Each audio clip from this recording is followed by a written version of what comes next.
All right, welcome back. This is Kevin McCain with Idaho Art Classes and Kevin McCain Studios. Today we're going to continue talking about drawing some hands. And we're going to use the construction technique to break down some of these hands that we have pictured over here. For those taking my classes, you're going to get this photo reference that you can see, and then I want you to draw at least 3 of these hands. But again, for right now, we're just going to talk about how we can deal with these hand shapes using construction. So from the first video, we talked about how the hand is pretty much, has very much a block shape to it. And I'm going to draw this one right here. And we can see that there's very much that block shape. And then if we look for a center line, that block has a particular angle. Okay, I'm going to maybe, so that's about the angle of of this block that we're going to be doing, that right through there. See how much I can get away with that. So this is vine charcoal, and vine charcoal has a great ability to be wiped away.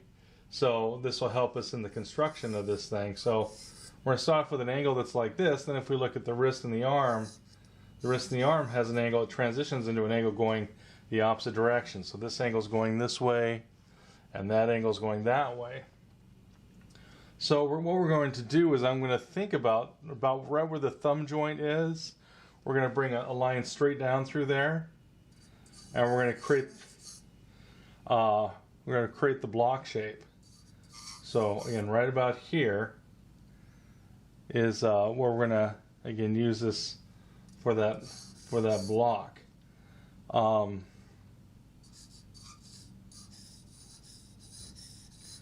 we're going to start off with again now this block is also, these fingers, remember they're set in a round pattern, and if we look at the arc, we can see this arc going through there.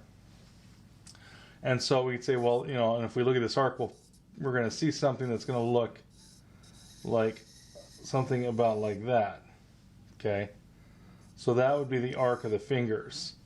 If we look at the arc of the knuckles, again, we're going to find that the arc of the knuckles is doing something very, very similar, and through all the way cascading through all the knuckle joints, and even the joints of the, I think I said the knuckle joints, but I mean the joints of the fingers, and then the knuckles as well. I was calling this a knuckle. That's technically not accurate, but the joints of the fingers, and then the knuckles will also follow that same sort of arc. So we're going to think about the basic construction of this thing.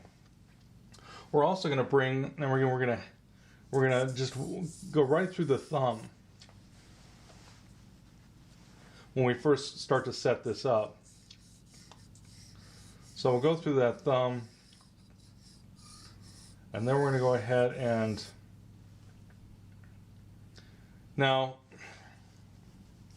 the hard part about this is to whether we decide to follow the joints of the hand or the webbing of the fingers. We can see the web, that connective tissue that we can call the web of the fingers, where we're going to stop that. So yeah, we're going to go ahead and get these basic structure lines of the way the knuckles are following through. We've also, again, so we're going to try to incorporate some of that into our little block here. Now I think we're going to go ahead and do a couple things. I think we're going to go ahead and, so this is kind of marks where the webbing is. I'm going to sort of mark where the bone is. So we're going to have this as if we're drawing a block, right? So there's a top side, like so. We're going to cup this a little bit through here. Okay, and then there's, again, so we got this little block. This is where the knuckles are. This is where the hands are. This is about the middle of the knuckles, so I guess let's actually make this where it's going to attach. So So I'm going to have to shift this box around a little bit.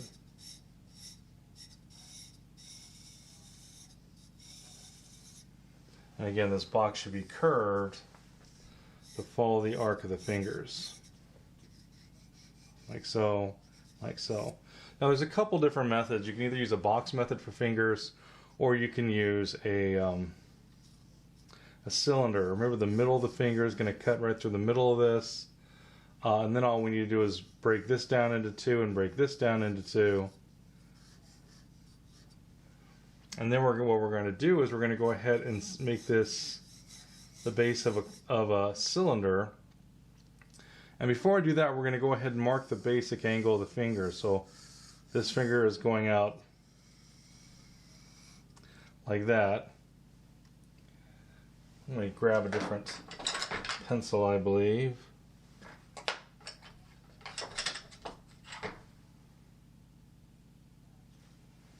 So this one is going this direction here. This finger goes this direction here. This finger is going about like, this angle. About like that. And this finger is going at an angle about like that. Okay? So then what we're going to do, now it's also interesting to look at the fingers. This finger is actually pointing down and away. These fingers are coming out, and this one's going back. So because of that, we're going to have our cylinders are going to be slightly different. So the cylinders we're going to have that's going away from me, we're actually going to be seeing this, but not the back side. Okay, so we're going to have a cylinder, and then we're going to go to the next part of this. I think this might have gotten a little bit too far out, but again, the next part of that cylinder, like so, and then the farthest part of the cylinder, like so. We're going to be seeing the rings going around this way because it's going away from us, so we'd only see this particular edge. And in fact, well, we'd see a little bit of the top, so we'd kind of J-hook around a little bit more. But with these guys, it's going to be a little different because they're coming out at us. And these fingers are in line. This finger is going on its own. It's going away from these other three. This one right here. So these three are in line, and this one's going away. So we're going to deal with those with those ellipses slightly differently. So we have again the base. This is, and let's make sure we've got this. What's supposed to be here. That's coming there and then coming out there. And so this cylinder is going to come out this direction, and because of the fact that this is coming towards us, we're actually going to see, we see the top going underneath, but this one we're going to be seeing, first off, this we're seeing the ellipse going that direction. So it's a convex. This one's going to be concave. And that little bit, and we're going to look, and you can see that on the knuckle, that's going to help this cylinder point in a different direction. So again, the ellipses on our cylinders help describe what we're actually seeing on that cylinder. This comes out about, oh no it doesn't, that was wrong. This one comes in, if we brought it straight up, it's going to hit right about there, right? And if we take this, it's going to start to create the arc. So this one stops right about there. We can't see this far tip of this one. But this one is coming towards us, so we can see a little bit of the tip of the finger. We can see that ellipse, and on the top of that ellipse there's going to be, anyways, it's a cone. So if this was the ellipse, the cone would have to come out and, come out from that a little bit. But the important thing is, again, we're seeing two different types of ellipses here, and we should, because of the fact of the alignment of this sucker. Again, if we're doing ellipses, they should be aligned to the center line. This is my center line. So this one, we'd be seeing this one. And remember that these knuckle joints, again, are, this one's not as far as that one. And we're going to be looking for that as where this finger here is a little shorter than this one. This is pointed out towards me. This will be pointing towards me, though I can see a little more of the top of this particular ellipse. And if you're wondering what this is, again, this is the base where where the finger touches, where the bone is, if you will, where it locks into the bones of the knuckles. Remember, we have these bones here that are our metacarpals, and these are our phalanges. So the knuckles are actually the joints of those metacarpals, the joints right through there. And then all this down here are the phalangeal parts of the hand. The little carrots, as our design teachers say, you just got to throw the carrots on there. And that's what we're doing. We're putting carrots on here, but we're trying to put them on in somewhat of an intelligible way, as opposed to something that's, that's not.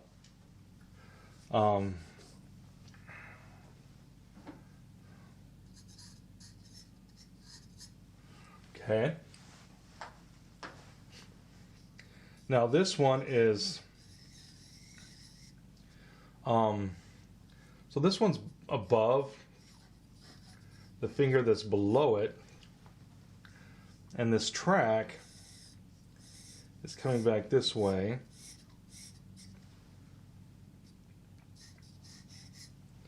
Like so. Okay, because again, this is a box, so these should be going to the same vanishing point-ish. We're not going to waste a lot, we're not going to sweat a lot of that, sort of sweat it a lot, but we are going to be thinking about it. And the idea is that the top of this joint here, this finger, we can't see. This is pushing out a little bit because of the way that it's hitting the base.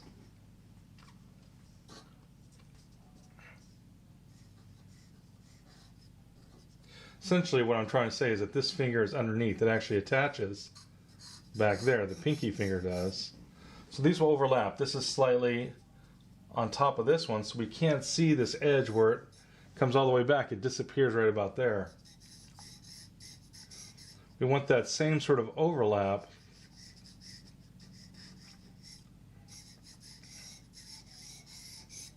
on our finger.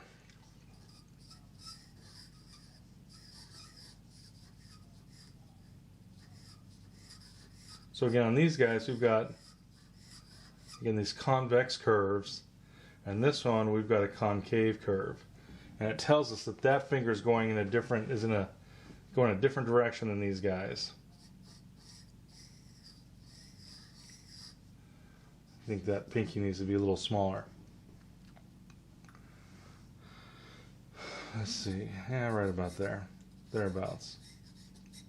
Okay, so these are the way to track the fingers using cylinder systems. This is on top. Now again, this one goes back behind. Now I gotta be careful on this because this. So this would be. If we wanted to get technical with this, what's happening? We have a major minor axis thing. So this is the major axis here. This is going a different direction, so that's the major axis back there. And basically, one comes in front and attaches here. And it's covering this, while this goes back and attaches to the major axis back there. And basically, it gives us an overlap. It's, don't want to get lost in that. If we smash it in too much, it'll seem like the fingers are merging. It just overlaps it a little bit, as this is coming over the top of this one, is what we have happening there. Okay, so this is the basic, again, the basic little cylinders we're going to use for this hand. Then we're going to deal with the knuckles. Now, the knuckles are up a little bit, and you can see it on this last finger, and a little bit on this one. Whereas up here, we can see, so we're going to go ahead and again, these knuckles should follow, a similar trajectory as far as that goes. So they should be in the same arc as these, is pretty much what we're trying to go for. And we have the top of the knuckle, and then we have the side of the knuckle that kind of comes down. Now there's also a tendon that goes over that. So sometimes people you can use a shape that looks a little bit like this is almost like a snow cone, if you will. This comes down. Some people might say, well, how about a teardrop shape? Well, that works too. Teardrop shape, why not? And so again, as we're dealing with the knuckles again, look for that teardrop shape. And as these, they seem to move, and that's just because of the perspective. Like on this one, we're starting to really see where the underside stops on this particular knuckle. So this is the shadow side. So this is the back side of that knuckle, and this is the top. So we got the underside versus the top. And just this little stuff, we also have where this is coming here, this is then hitting here, this is the underside, this part of the teardrop, and then, you know, this is a slightly different angle, than this is going back, this is going over, this is going here. We've got these little transitions going on there. There's lots of subtlety there, but it can really help to know that we're going to basically be, looks like a coat of arms, like the top of the shield. This is the little arc, and then this is the division. You got the lions over here and whatever over there. Starts to have that sort of a look to it. But again, we're going to go ahead and we're going to start to try to, and again, this is as the perspective changes, we're going to see more and more, seeing more of the top over here and less of the underside. So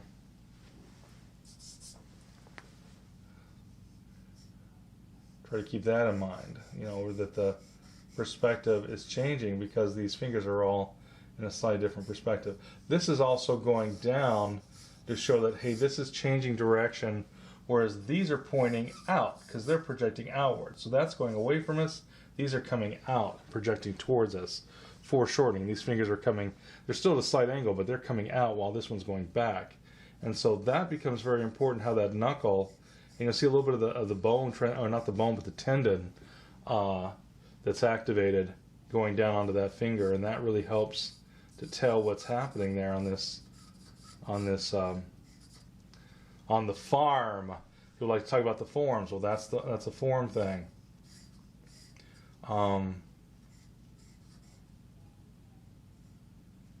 So once again, let's see. This is under here. It's going to come back there.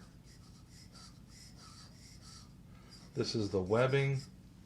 So this wouldn't be a bad time to kind of put in where the webbing between the fingers is going to be. So this one sees a little bit less of the web than that one, and this one we can't even see the web. Tucks under. Don't be distracted by that little bit of reflected light that's going behind there. This is overlapping. So sometimes the shadowing can be a little distracting. Now on this we start to see, again, because it's in a little bit more perspective, we're seeing less and less of the back side of the knuckle, and we're seeing more and more of the top of the knuckle as it comes down, because remember, it's also curving out and then back a little bit.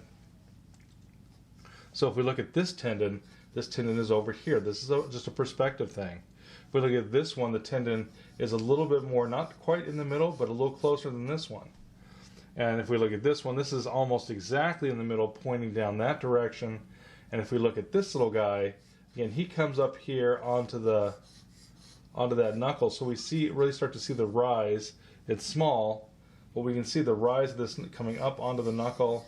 And again, this tendon is lower than this one. It's almost, you know, like the tendon's almost on the side. It's not, but it's starting to look a little bit like that because of what's happening with, again, the perspective on these guys. With this, we can't even hardly see the back side. All we see mostly is the front side of that knuckle on this. Okay. So maybe this needs to head back a little bit. That has to be in line. So we'll go ahead and make that in line. Bring the finger out. We're going to come back to rebuilding reestablishing our cube. So not the cube, pardon me, the box. This modified box is what we started with. This right through here. And this is where the fingers were supposed to be attached. And then the webbing's supposed to actually be a little bit in front of that. So you go ahead and put that in front of there now. That's better. So we're using all this stuff, you know, to kind of help us track what's going on these fingers that we're trying to draw. Okay.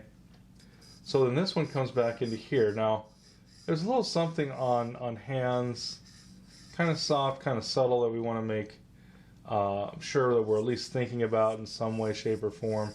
There's like a little S curve that comes back and over that knuckle and that's where the knuckle of the thumb.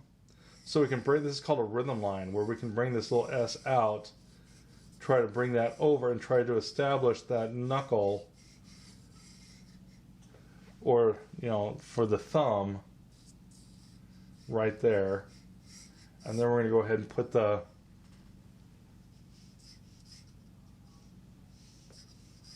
hand on.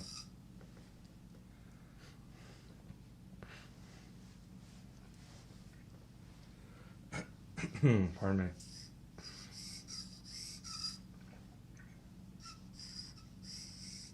Okay.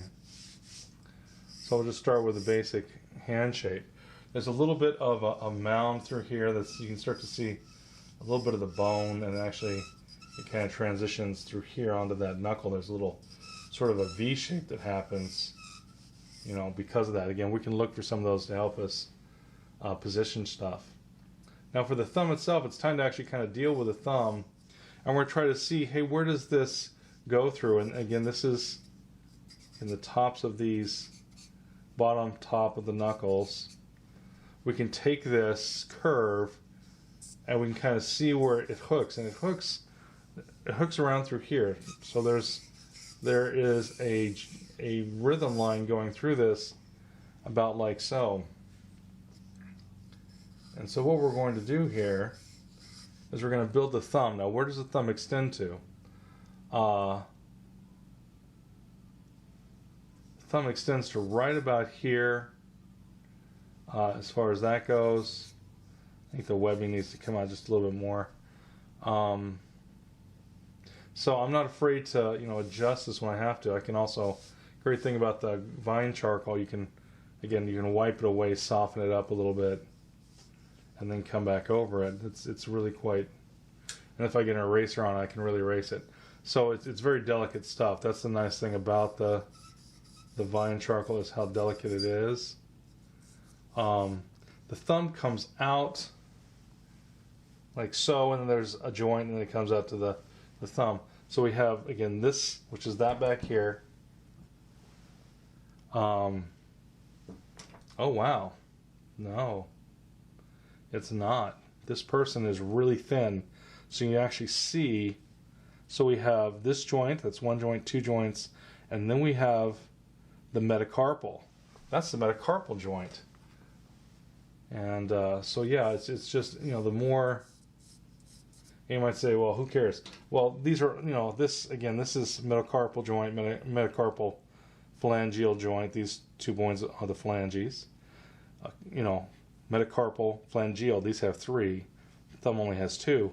But again, this person's so thin. Mine has quite a bit of fat. You can't see. This is the joint right there. I can feel it right back there. And that's what we're seeing. We're actually, this person is, you know, her hand doesn't have very much fat on it. And so we can really see that phalangeal joint of the thumb, which is unusual to see on most people. Like mine's buried in, you know, back here is where it is. And so,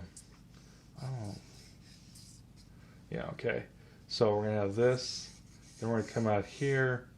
Now again, I could drop this to see where this should be. So this should be out here, right about at the top of the knuckle. So that tells me this needs to push out a little bit further. Okay. And we get sort of, you have the, you know, on these cylinders, if we have sort of these little, they're almost like pyramids, but not quite. You have sort of you have a right side and a left side, and you have a top side and a side to this thing. So it's almost like, it seems like it's almost like a jewel or something. You come across here off the top, it's going to be a little, a little flatter. Then you come down on the side, and this has both a right side and a left side on this. And this is, the bone. There's a rounded part of the bone. This is a little bit too extreme, but we're going to leave that for now. And so you'll see this, like you'll have this little, all right, this is our cute little cylinder, like so. And then as we come up this cylinder, well, then we're going to hit the second, or in this case, the last joint of this phalange for the thumb. It has a side. This is the top side. Top side is going to go around like so here. This is going to go here. And then this has a little bit of a transition down there. And so this right here, you can see that comes across here. And we see the boxiness of the thumb. Now the thumb is kind of wild because it turns how to give this swoop. I've heard some people say look for the little dog face, like this is the brow and sliding down onto the snout, which I think is kind of a fun way to put it. But whatever shape it looks like to you, it's very important that we have that on the thumb. So we have, again, it's like kind of like chutes and ladders. It comes here, and then it shoots down the thumb, the top of the thumb, and then we have over here would then be the side of the thumb.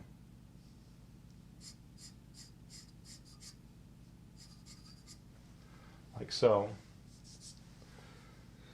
Two different planes. This being the top plane of the thumb. That's a little too short. There we go.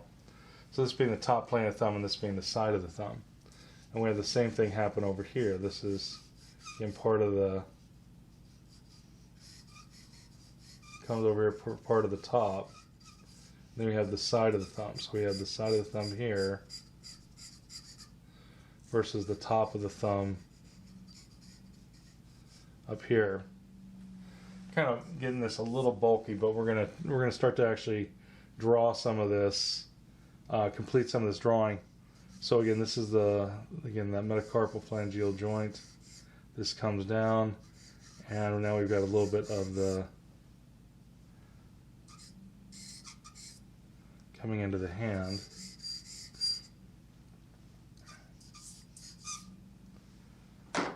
Squeaking you hear is from the charcoal.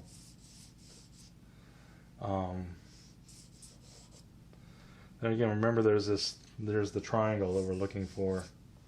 There's a triangle of the thumb, and we need it to be there. So we've got the basic idea of this.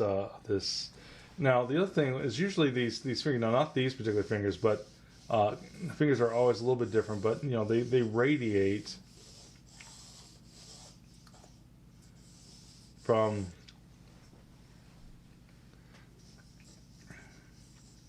there's a cluster of bones here, and they spread out like a fan. Now this one would be out sort of the same way, except again he's pointed back, so he changes directions. But not only are the bones this way, but if we start looking, we'll start seeing that the tendons, this is the back of the hand, actually see the tendons go over the knuckles and come back across the hand. Now again, I've got a lot of fat on my hand, so you can't really see my tendons no matter what I do. So, pardon me. But you can see this fairly clearly. Let's come back here and reestablish the box. Now there's one last thing. We have the bones of the hand. and how they slam into the bones of the arm, because the bones of the arm are going this way, the hand's going that way. There's got to be a transition point between the bones. And there's a joint, and probably some cartilage. When they join together, I believe it's mostly cartilage, and this has lots of skin folded over it, so it's a lot softer. But there's a transition sort of shape that you'll start to see in here, and you can see it right through there. Sort of a rounded trapezoid. Coming off of here, and it's going to help bank the curve. This comes here, transitions there, and then this transitions even more for the bone.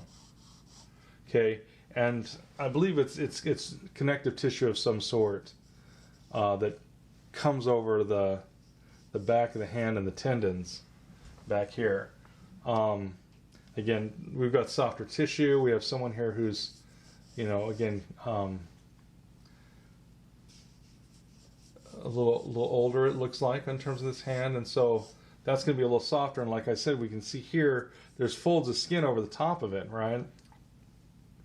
So we can start to see, some folding of the skin coming over this, but that doesn't mean it's not there. It's there, and it helps connect. It's connective tissue to keep the hand from essentially being pulled off the bone. But it's an important transition place in certain poses. Certainly in this one we can see it too. That little bump back here is part of that connecting tissue that's connecting it onto the bone. You're not going to see it from the front. It's something you're going to be seeing from the back. Like this, we can't see too much because the heel of the hand is coming in front of that a little bit. But we want some of this information. And usually this gets a little wider, so let's see, this comes over here a little bit, and then come over here a little bit, and then that's going to come back. So again, this is just a shape, and this is probably that's too thick because it starts to pick up on this little triangle that's up here. But so there's like a transition. You can see it here up onto this one that's more of the triangle, another softer triangle here. So this becomes part of there's almost a diamond shape, if you will, coming down through there, through the hand.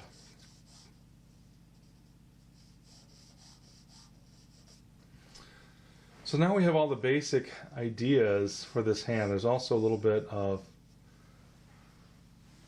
this right here. Again, we're seeing a little bit of the bone. The head of the bone there swells a little bit before it goes through there. So again, this is just the basic idea of this hand that we need to draw it. So now that we've got all this information, well, now we can start to draw this a little bit easier. Now there's also a little bit of gesture kind of going through this hand, where things are changing direction slightly as they're coming out. This finger is a good example. So like this one, so there's a slight curve to the hands, and sometimes the tendons will pull a little bit that will cause this. But we can see this finger, especially towards the end, is pulling a little bit this direction. Okay. In fact, if we take it, looks like probably this entire bit of the bones, again, are pulling a little bit back this way. If we look at this, it looks like it's just a little bit, again, a slight change. So this one comes out here, and then it kind of comes, and so it curves a little bit. There's this, and there's this. It's almost like where it's curving, almost like up like this and then up like that, just slight. It's called the gesture, and the gesture of that finger is going to be really important to give this thing some depth as we're drawing it. If we look at this one seems to have a little bit of a curve in this way, and that's not uncommon because the actual fingers curve slightly back towards the hand. This is the gesture of these fingers that we can put on these tubes. At the very end, if we look at this one, again, we have the little, now this looks maybe like an injury or something. So I don't think I'm going to make it as distinct. But there's definitely a little curve to this pinky, and maybe I'll curve the whole pinky a little bit and soften it because it looks just a little bit too much, almost like someone's joint is perhaps it's an old injury or wearing down a little bit. And so sometimes you might want to soften that, if you don't want it to look too, if it's too much. And then from here we can start drawing the fingers. So you can say, all right, well, let's go ahead and now the webbing becomes important on this. Now, so this one's hyperextending, and the finger's going in front of it. So these are some important junctures, whereas this one you can actually see the webbing transition and then come onto the finger. So again, just that overlap. Also, so there's little bits of information that will start to give hints to what's going on with the form. Just that little bit is giving us all kinds of information of what's happening with those two fingers. Plus these are convex, these are concave. It tells us these fingers are doing very, very different things. We also, if we broke this up into, we're going to use blocks for the fingers on the next one, but there's certain times you'll use blocks. But I can see the top of the finger and the side. I can't see the underside. And so this knuckle, for instance, is wrapping around a little bit here, and then it softens as it goes up, towards this here. And there's also a slight where the joints join the fingers, it swells out a little bit, and we can see that on this very clearly where this is there's sort of like this rounded sort of little V coming in there, and again that's the swelling of the finger at the joint. What the bone does, the bone gets bigger, not swelling because of inflammation, but because of the actual structure of the finger. This actually seems to be rounding through there slightly on the top side, and this starts to then round back through here. You see, we've got now. There's no. These are hyperextended fingers, so we don't have. We have some folds through the thumb, but everything else not so much. So again, we're going to go ahead and put this on, and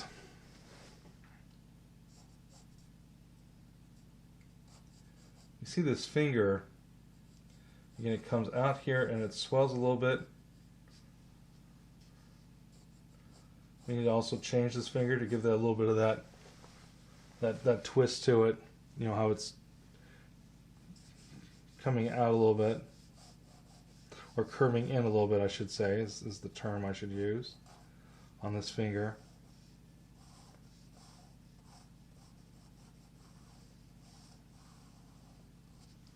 So we have the pad side, the fleshy part of the finger that's the rounder side, and then we have the side that's got the nail, and we're going to see again a little bit of the swell for the joint of the finger. We also have an overlap. This overlaps the joint that's going behind it. Again, just little stuff like that starts to really tell us some information about the finger that we didn't have otherwise. As we're looking for this, we're going to try to again accentuate the fact that this should curve. Now this is an angle, but it's again we're on a finger, so it's curved. But we want to bring in this curvature that lets us remember that it should be convex. It's going to help it feel more like this finger is going away from us.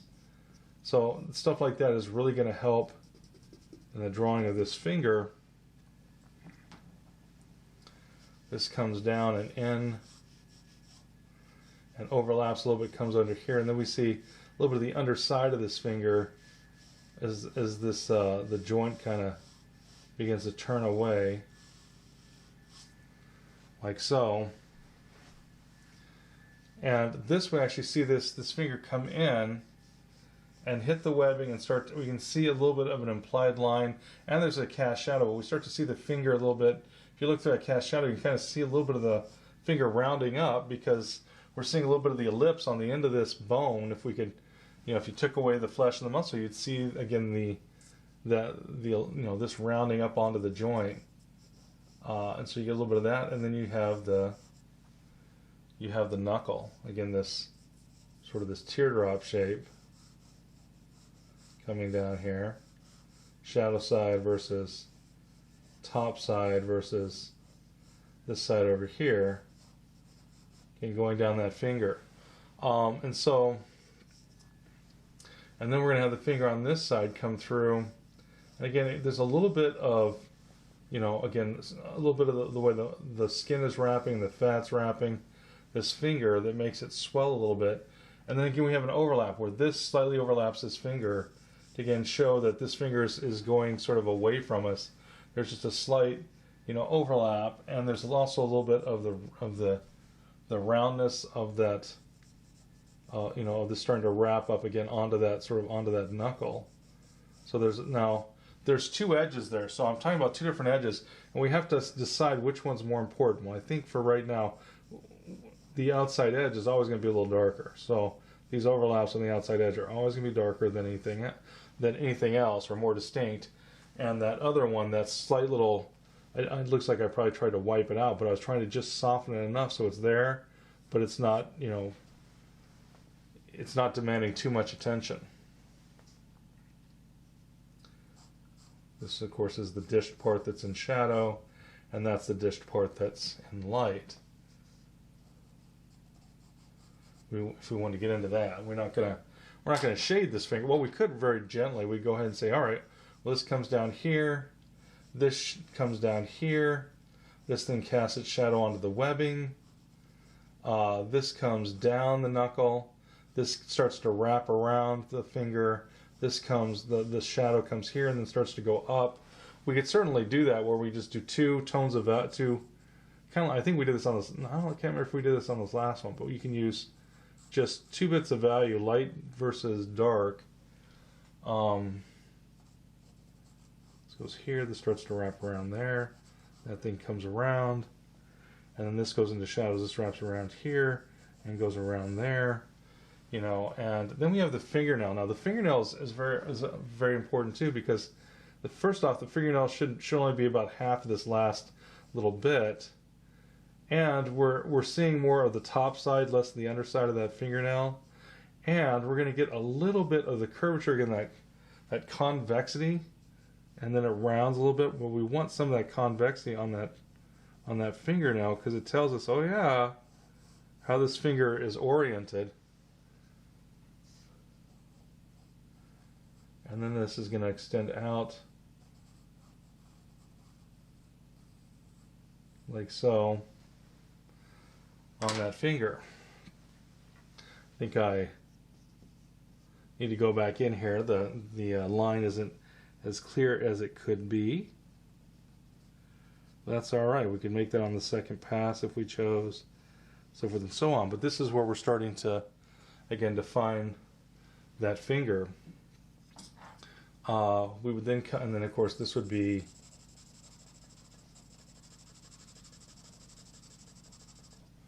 shadow side versus the light side.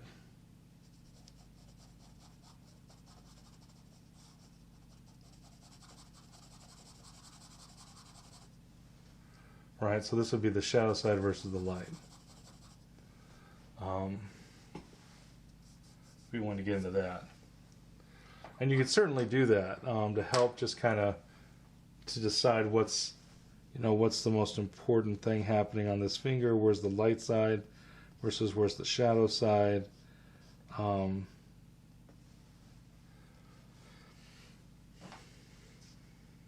part of this that becomes really hard if you do that is where do we put the halftone? There's a halftone up top here that I might have to add to the shadow side, because this then shows the tendon going down there. So again, when you do this, and if we're doing in the hands class, it means you're in their intermediate series, at least intermediate 3 by this time, and you can certainly start to understand what I'm talking about, where we actually have to start to make decisions about what's happening on the values of this thing. So we're going to continue on in this. All right, so we can continue to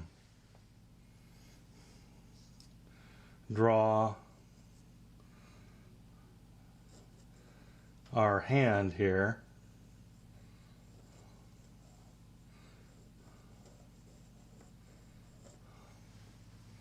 Trying to decide about that top plane of that knuckle.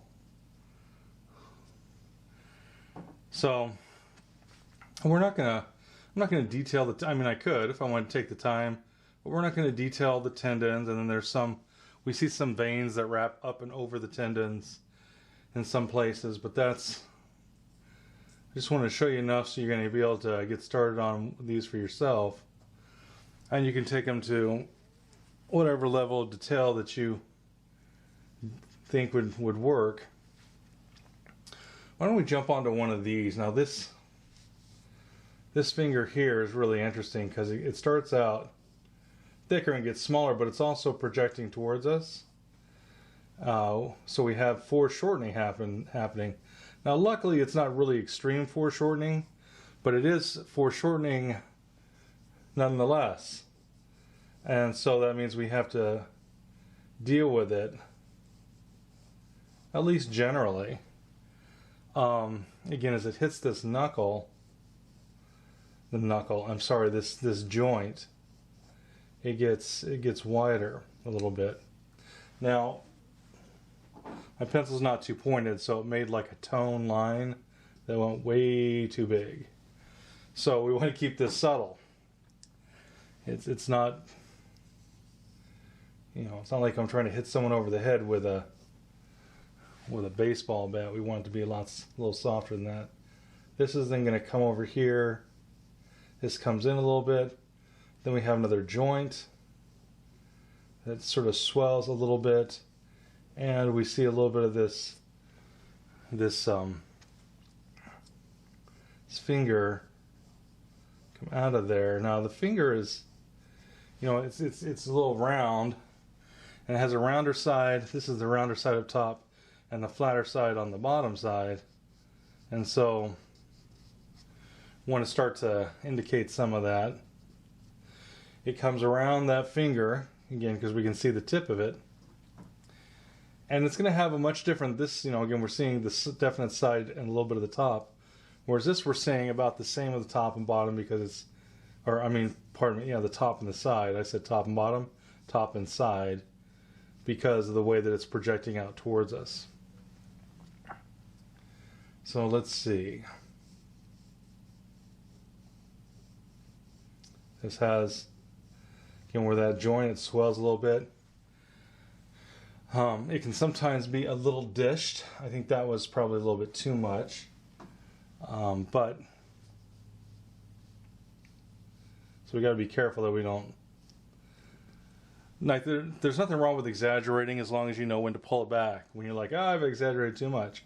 And so that's what we want to be on the lookout for. Let's exaggerate it, and then we have to pull it back. Better to do that than to be too timid and ever, try to hit it at all because you're just so afraid you might mess it up. Be willing to mess up the drawing in order to make it better. So a lot of times we try to exaggerate, and then most times you exaggerate too much, and then what do? We pull it back a little bit. So we make it less exaggerated. And by the time we do that, it looks better than if we hadn't done it at all. And so, it'll still be more exaggerated than how we're seeing it many times, not always.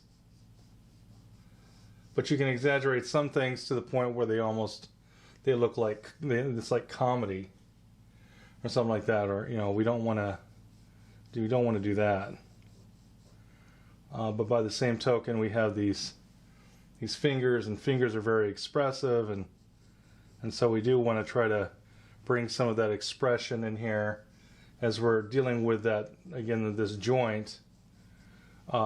We have the wrinkles in the skin, and the cluster of wrinkles, so that an extra skin, so this thing can actually bend. We have some of that going on, and we're going to go ahead and accentuate the. Remember, this is curving in a convex way. This is curving in a concave way, and that's going to help us understand the form. This is projecting and coming out, and that's going back, just by the way we draw the ellipse. which is pretty amazing when you think about it, just that little bit of indication.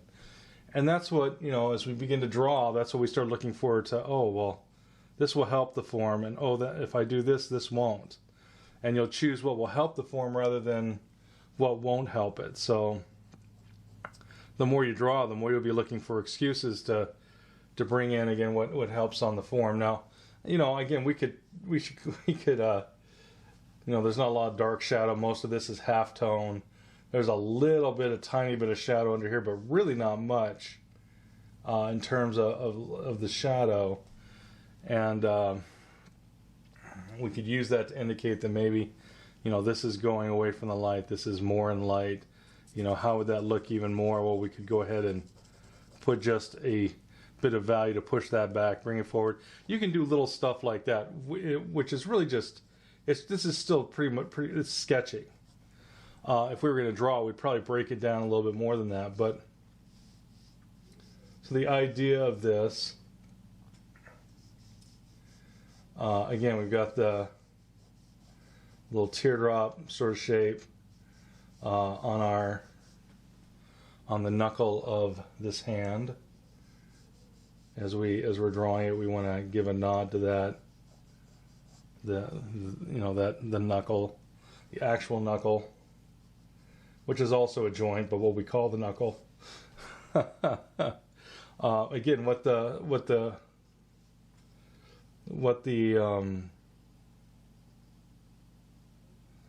how the fingernail wraps around this finger is pretty important. It's going to indicate the structure of this hand. First off, you have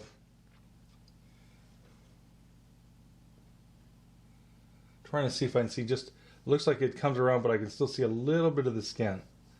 So the nail itself, the way it grows, would indicate this. And I want to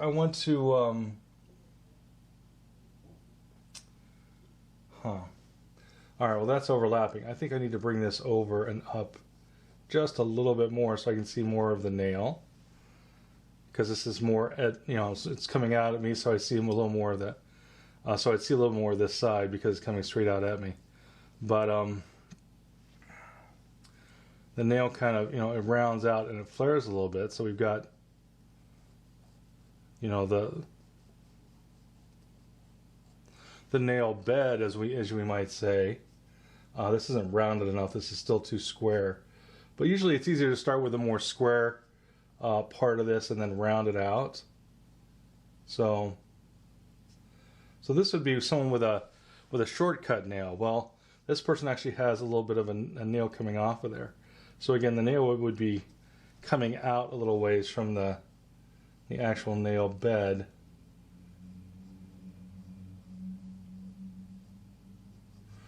So we're going to have, again, the fingernail doing this. There's sort of an arc here that I've missed. That's kind of very nice. Bring that into the nail bed. Bring this arc around, bring that into the nail bed. This looks like it needs to be maybe just a tiny bit wider, because this looks like a baby nail and that looks like an adult nail.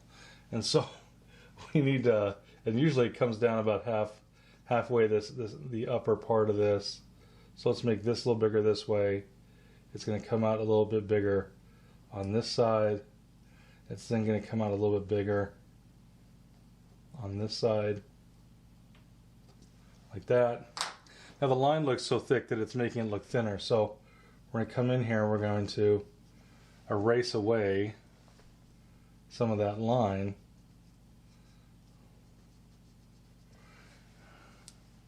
It's looking a little bit better, but I might have to push it just a little bit more.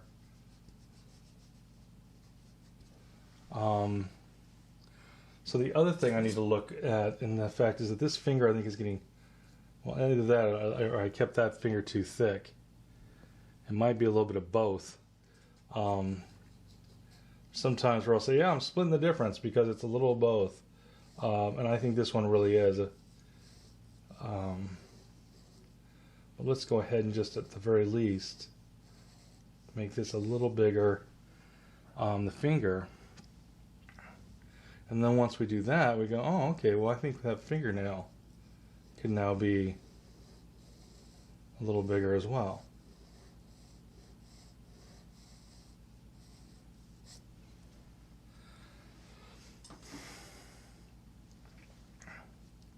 That's swelling out there a little too much.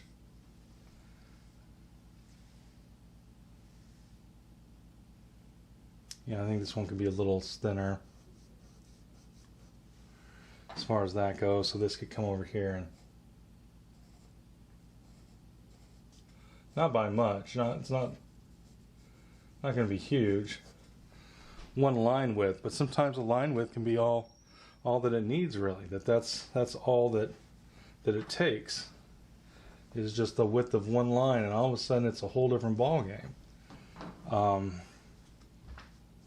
So we're going to go ahead and come back in here, and we're going to continue to work on this. Right, so I just cleaned this up a little bit. Now we got to remember one thing about nails you have to be very careful about, and that is that they're like teeth. And what I mean by that is a lot of times when people are drawing mouths, they make the teeth too dark, and it starts to look like the person has cavities or something. The same thing happens if we make the nails too prominent, too dark. They're really, they have sort of a, they'll start to have a sort of a lost and found quality because they're really not that dark. If we look at the lines in there, the values, they're really quite soft. And so too many times, like on this side, it's darker here, and then it starts to fade away as it comes around. That's what we mean by lost and found line. And so if we're not careful, if we make it too dark, it won't look like it start to look bizarre, or maybe like someone's got black nail polish on there, or something strange is happening. There's also there's a little line that kind of seems to be connecting the corner to the outside of that. That's not good. Take that out. So again, we're trying to take our time with this and get as much of the information as we can under here. If I wanted to do again let's say we did the middle values. This would come here. That would then come up. That would then come over here. It would then come down. It would then come up again. And so again, if we wanted to put in, so this can't be as dark because this is not, this is the middle values. But it can help us to be able to see, the top of the finger versus the side of the finger. It can be very effective for that. So again, this is just really quick notation. I could go ahead if I wanted to, and we were doing a much more completed drawing. Well, then I could get in here and start putting the form shadows everywhere, and start really making this hand start to have some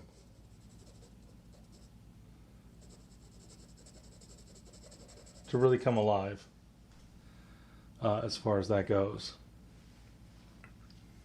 So I'm looking at this, and this finger might still be a little thick for the rest of these fingers, but I'm not going to change it right now. But again, so we took this from the cylinder,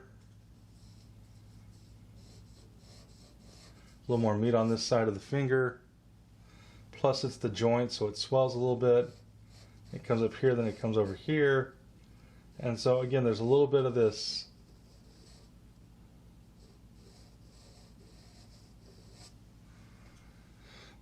there seems to be a more prominent bump. I'm wondering if this is her writing hand, the writing callus that we all got from all those countless hours pushing a pencil. Well, I don't know that they get those anymore, but for those of you that remember back in the day, you probably still have one. The drawing callus.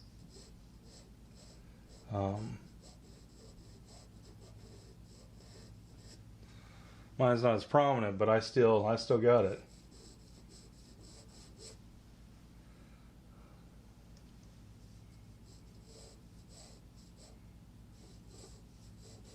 So mine's on my left hand since I'm a lefty.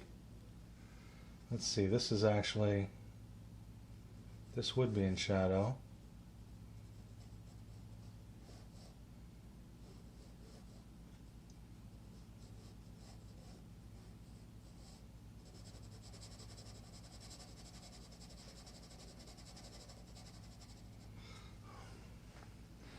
Deep shadow and then casting a slight shadow onto there. So again, we've got this finger here. Again, we could put the nail on here. Now this one's seeing even more of the top. This has seeing less of the top. This is more because it's going further down below my eye, so I'm seeing more of the top. So that means there's more meat showing, right? More of that top showing on this finger. Now I'm gonna draw the nail bed in first before I start putting the fact in that they've got a little bit longer nails. They don't have super long nails, but they've got long enough nails that they're going to project off the end a little bit. Now that's a little too big, right? Okay.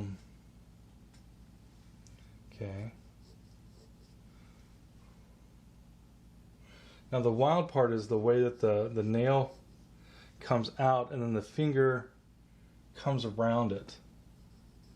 And we're going to address that in just a second because mine is not quite right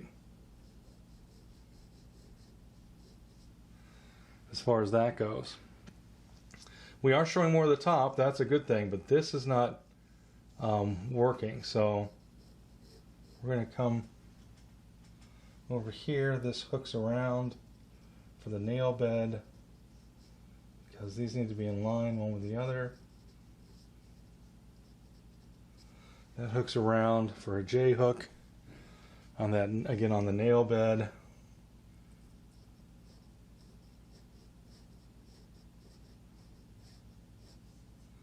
This would then go over there. Okay, so now here's what I meant about the interesting thing about the finger. So the finger comes in here, and there's just a little bit of the skin, and then it flares out for that joint.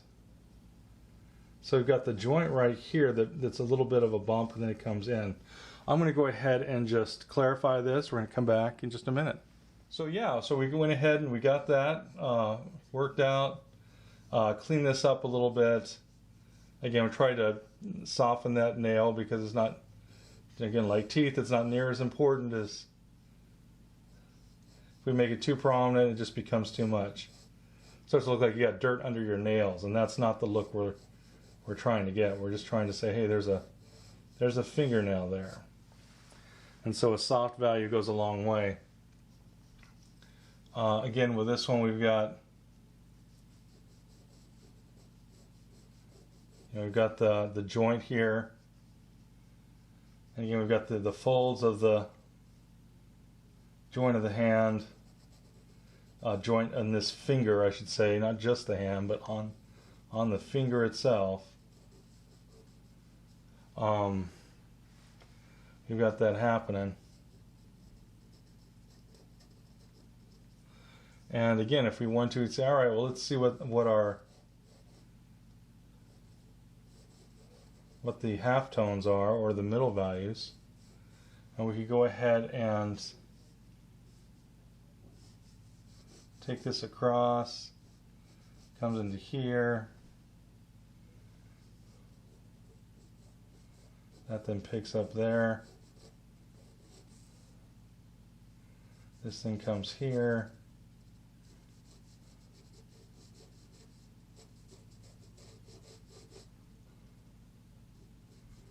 Comes here.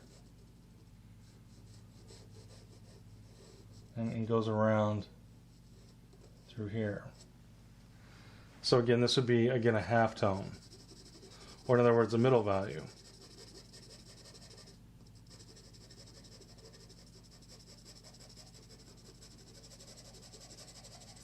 Like so. And then there's a little bit of a cast shadow on here. Again, we have to be careful that we don't make it too dark. But there's just a little bit of, again, of a little bit of this casting its shadow onto that finger as this is going around the hand. So then we have the pinky finger here. Again, it gets a little thicker.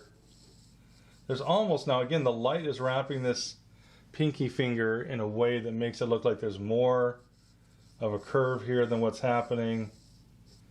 And maybe that's part of it. I was talking about, oh, that looks like that joint is out of joint. I actually think that's not the case. I think it's just the way the light is wrapping the finger. And again, there's sometimes when we're drawing where we have to go, okay, I know what I'm seeing, but I need to clarify that or it's going to look weird. So there's things sometimes that as photographs we go, oh yeah, it's a photograph, it must be true. For whatever reason we have our eye goes, oh yeah, I guess so, that must really be it. When in fact it's not it at all. If you try to do it in a drawing, people will be like, man, that looks just weird. What this guy just doesn't know what he's doing. And so when we're drawing, we have to, and that's the hardest part, by the way. That's not something you're going to be able to do as a beginner. That's not something, you'll be able to start to do it as an intermediate to an advanced drawing person. In other words, if you've been drawing for, and practicing your drawing and getting some good, education or lessons or something like that, after you've been drawing about the first year, you'll be able to start to catch stuff like that a little bit. You'll be like, very obvious stuff. To do this stuff where you're really tweaking stuff, and you'll hear artists talk about that, that's usually something that you'll start catching on much better after you have been drawing for 2 years or 2 years. What am I saying? You'll start about 3 to 4 years really, and then where you're really doing it, it's amazing what some people will change. Where you'll be like, holy smokes, can't believe they did that. Where they're doing major changes for not just to change stuff, but there's definite reasons they're doing it. That sort of thing is something that comes after you've been doing it for 10 years, 15 years. And that's, again, if you're still trying to improve, you're getting some good mentoring, you're getting some good education. It's all a process. It would be like, transposing in piano on the fly. It takes a lot of learning to do that. Now, some people can do it naturally, but most people can't. So even trained pianists, most of them, have to really get it down to do it. But there's some people that have a natural ear for it. But that's something, again, if you're really practicing over years and years and years, you're like, yeah, I can transpose that. It's maybe not the easiest thing, but it's not the worst thing either. So this nail in here looks like it's going around the underside of it just too much. So we're going to have to sort of slide it over. I'm going to go ahead and darken this up, clean it up. I'm essentially going to bring it around. If we could think of this like a band, sort of like a wedding band. This is now 2 ellipses, or in other words, a section, a cylinder. And we're going to take this and we're going to bring it over a little bit. Right? And we're and that's probably all that it needed. And so I'm going to go ahead and just clean that up. One of the hardest ones. And the reason why is we don't see the whole nail. This is not the whole nail. The nail hooks around. So the nail bit is if this was, this nail again bulges out. If this nail was cut off, the little nail bed would be on the underside going around this finger. And so what happens is that this is not the other side of the nail. This is, so let's show you what we're talking about. If I've got something that's curving like that nail, I can't see the far side. There's going to be a part where I can't see any more of the nail, and this is the edge that's created as this thing is turning. So let's say this is, again, a nail bed, which is really kind of like, it hooks, it's like a little C. So this would hook around underneath where I can't see it. Be on the underside, I can't see that. I can only see to where it turns, so I can only see this far. This is the little, on this arc, and this is the end of the arc. This is the furthest I can see, and so this is the turning edge, as some people will call that. Whereas this is actually the nail, the way it forms around the skin. And so what happens on this is that this does not relate to this in the same way, because this is curving around the skin, and this is coming to the halfway point. Let's say the halfway point was here.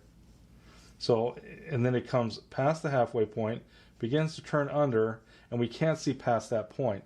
I'm just saying these are not exactly symmetrical, because this is the edge of what is essentially a cylinder, though it's kind of it's a little cone-like. And that's what's happening here. And so what happens is that you'll get the skin coming down and around. This is pretty important. I better make this edge clear. That's the edge of the nail. And this is the skin going behind as the nail juts forward. That's what's happening here. And then we even get a little bit where the nail is on the underside. And so again, we can't see that. We just see the skin coming around for this finger,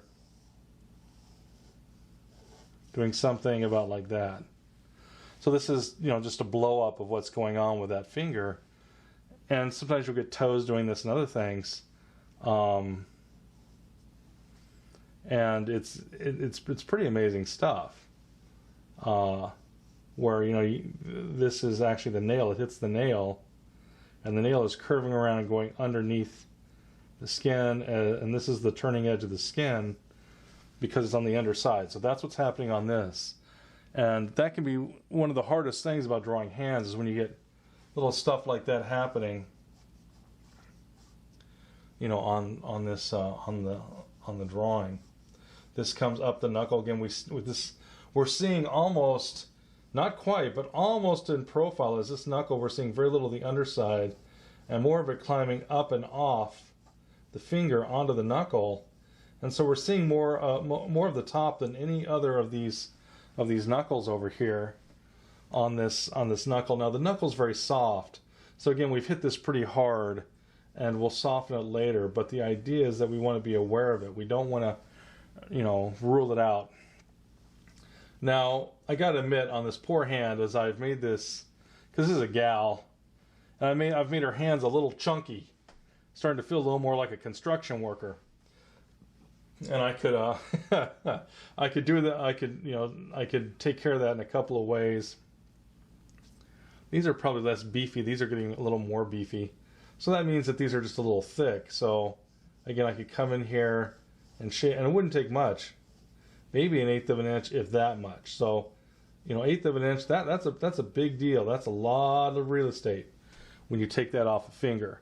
But, just a little bit will go quite a long ways on even the pinky. The pinky, we just, bring this in a little bit here, bring that in a little bit there. And again, same thing on this chunky monkey right there, on this thing right here, as far as that goes.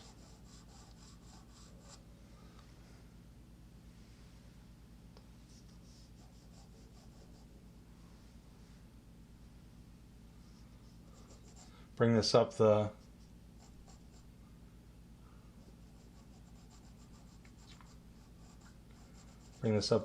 hand here. There's also a shadow on the cast shadow of the turning edge. There's also some reflected light down here that's also doing some funky stuff with this thing.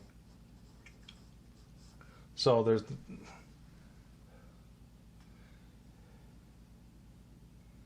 yeah, it's really strange. It's like someone put a reflector down there when they shot this. And there's this reflecting light on the back side of the finger, which personally I think flattens it out. I don't think that was a good aesthetic choice by the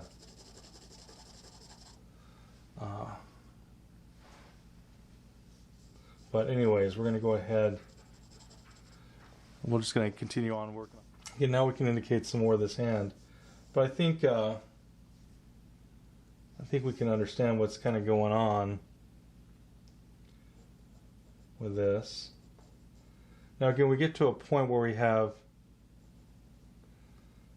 some, some folds in the skin, and this is a fairly thin, very thin person, and but these folds are very important for us to be able to move the fingers, move the wrist, the mobility. So we need those so that when the skin stretches, when we pull that tight, we have enough skin, so, you know, not to sound brutal, but so that we don't tear the skin as we're you know, flexing through the wrist and stuff like that. So we want some of these. Is basically all that's all that means. We want some. We need some of these folds in the skin that allow things to move and allow things to extend and everything like that. It's good. It's not a, and so all this stuff through the fingers and things. But so we're gonna want some of that, you know, to show that this is in fact. So I'm gonna bring this contour up into there.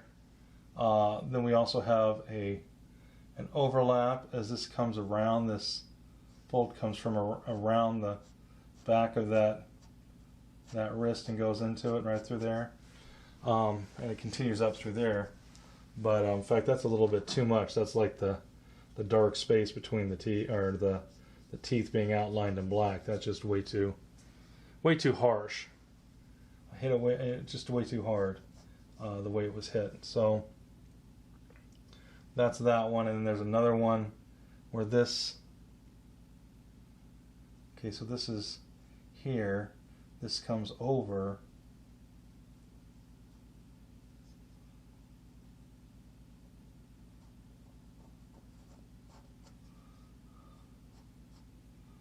This comes here, and then this folds over again. So we're going to start to see, now I think that was too much. Yeah, that's too much of a dip there. So you start to do that, and it's going to start to look like, you know, big, huge furrows or dips or whatever in the surface, and we don't want to make it seem like it's a cavern or something, you know, on the. You don't want it to just look like a canyon or a cave. It just can't be too much. You don't want it to look like speed bumps or something. But again, we need some of those folds. This is about the same spacing it looks like in that, so it starts to look. And so there's a little bit of lost and found, what's called lost and found edge, lost and found line, as things begin to, you know, merge and get close. And there's a variance, essentially. There's a wonderful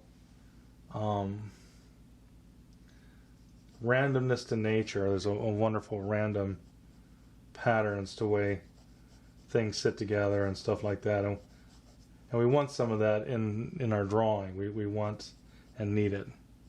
And so we're going to look for just some of that, sort of that randomness of nature in terms of the spacing, and be very careful if things start to look like they're the same width, and you know, it's just stuff like that we want to really be aware of. Otherwise, it's not gonna look very good on our picture.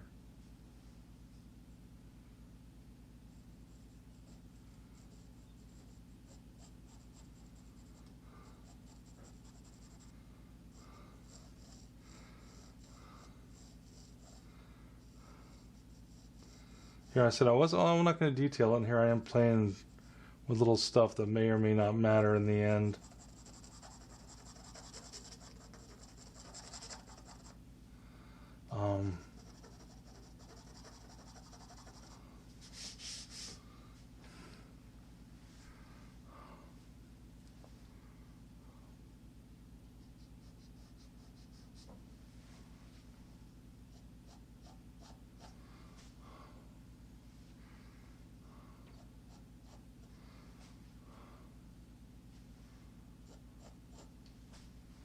So again, we just need indications of some of those wrinkles, or the folds. Those aren't wrinkles; those are actually folds, and we need them for the hand to work. And again, we're not going to get into. This was just to help us see. Again, there's a shape up here. Then if we were doing our shading, that's the other side of one of the tendons. Right through here, it's the tendon that goes up onto there. this, and there's a tendon going this way. And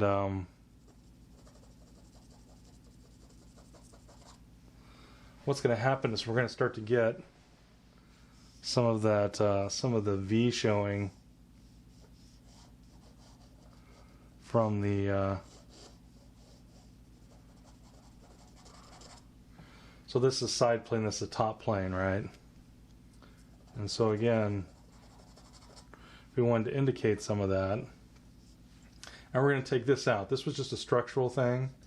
And sometimes there are definite values changes along that little, again, those are the way the sinews, not the sinews, but it's a connective tissue that folds over the top of the of these, and that's why it kind of gets softer through here than it does out here, is because of the fact it's got that soft tissue that's there softening the landmarks. And by landmarks I mean the tendons in this case. And so they get softer as they come back. Now again, I don't need to indicate each and every one of these or something like that, but again, we usually and we got to be careful, because again, if you go too nuts on this, it can start to make it look sort of like a comic book, and that's probably not the look we're going for on this. So remember, we want some areas that are lighter, areas that are darker. If we're doing form shadowing, again, wherever we make it darker, it's going to give more attention to it. So again, there's times we don't want that, like what we were talking about on the nail beds and stuff. Same thing on the hands. If I start going in here and really popping out one of those tendons, it's going to start to just look too much. It's going to be like, people that have been in my class drawing the cube and start making the grain of the wood too dark. It just doesn't look right. Looks like someone came in with a Sharpie marker and started marking on the cube, and that's not usually the illusion we want. We want it to seem like, oh look, it's got all that great detail, and most detail is just indicated. Light, dark, light, dark. Just little bits of light and dark will go a long way. If we start getting things too dark, too bright, too much contrast, see, that I think was for everywhere, that's a little bit too much. So this down here, I'd put a little value on there. Wow, that's really squeaky. Maybe I'll use a different one. Maybe this one. Well, we could go ahead and again just knock that back. In other words, soften the contrast. So it's just a soft indication. And this is what where drawing becomes really, really fun, where we start to go, well, let's see, this is in light, these are then are lighter in this family, but they're actually middle values, and then the darks are dark tones, and sometimes they're the darker middle values, and you can just really start to deal, or really start to create, again, where we could take this to just a completed drawing. Again, I don't know that I want to do that right now. Again, this picks up, again, that little, again, it's almost looks like a little sleeve or a cuff, that connective tissue that softens. We can see it coming up here a little bit, right through there. That's what creates that.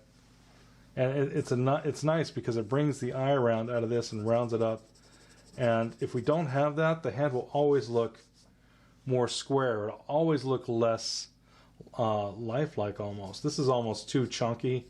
Now, we haven't gotten this to the point to where we're talking about expression, but this is supposed to be a woman's hand. At some point, I would want to make sure that nothing has too sharp an angle. Because remember, angles look more masculine. And that sounds ridiculous, but it actually, it just looks harder. And maybe that's a better way, instead of saying masculine, but that's what was meant when that term was used. That's going to look more harsh. It's going to look harder. That's why if you're drawing a small child, you don't want hard lines. You want softer lines. You want, that wonderful youthful quality, which is really just the softness of curves.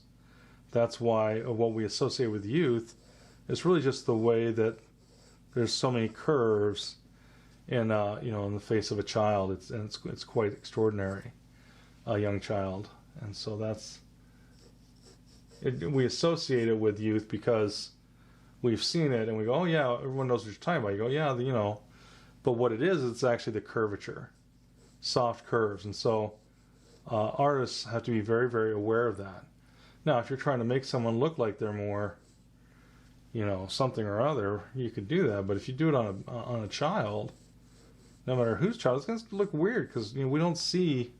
If you had this really prominent square jaw on a child, little 3-month-old baby, people are going to look at that and go, "What in the heck is going on with that thing?" It's going to look like some alien child because of the fact that someone didn't, respect what's actually going on there. Now, if you're doing it for stylization, fine. If you're doing it for, I don't know, some sort of fantasy illustration, and it's there was an old movie called Enemy Mine or something like that where he raises this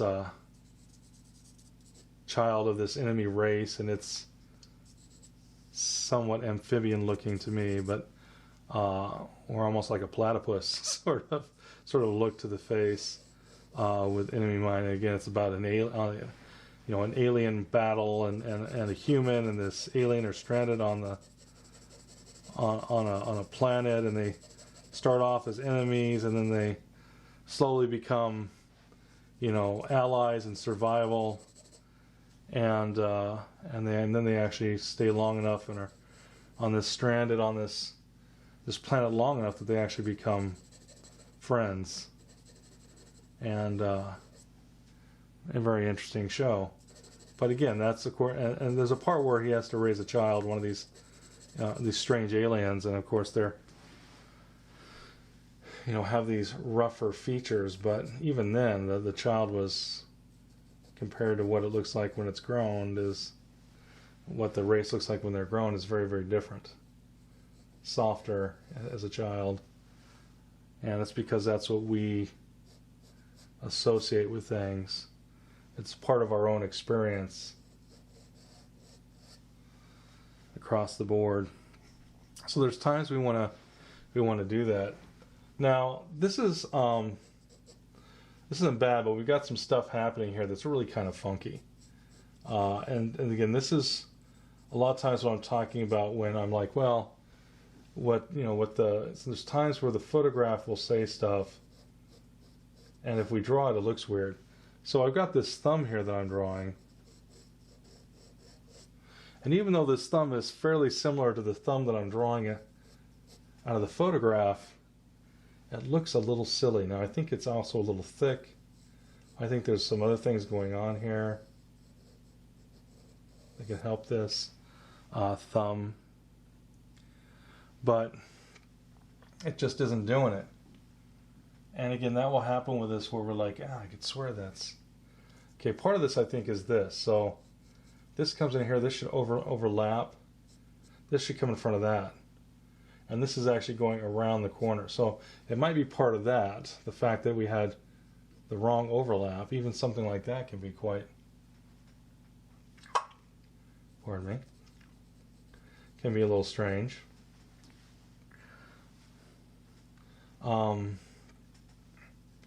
I think part of it is the fact that we really need, again with this thumb, this is kind of a bizarre positioning of a hand. It's just not, and part of this is camera distortion, so this is the other part of it. Sometimes we go, well, what the camera says is right, and what the camera says is not always right. So we have this finger going back, while this finger is coming forward. Now, this should say, well, in perspective, this should be, could this be longer? Yes, and it's longer in the photograph. But, and it's about the same on the drawing, but I think if I pull this back by about that much, it'll look better. And I think part of this is, again, is camera distortion. And with what that means is that the lens doesn't see like it sees it with a different, what's called a cone of vision. For those who've been in the class, you should have heard about the cone of vision by now. And so what it does is it distorts the image into a different cone of vision. I think by shortening this, it would actually make these other fingers read better. So there's little stuff like that where you go, okay, I'm going to change this. No, okay, I'm going to change that. I think this will do better this way. I think this will do better that way. I also think that there's something here that is going to help a lot too. And that is, again, there's some overlaps on some of the folds of the skin of this thumb. They're going to help this sort of turn the corner a little better.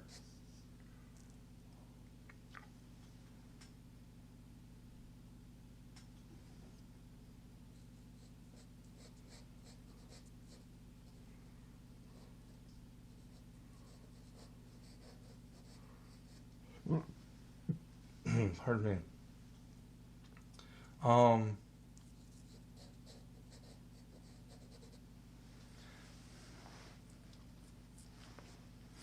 So again, we're just trying to attach this to the hand. This, I thought we needed to bring this, part of the webbing of the hand over a little bit more. I thought that, and this has to, I think this has to come up a little bit more, just a scotch.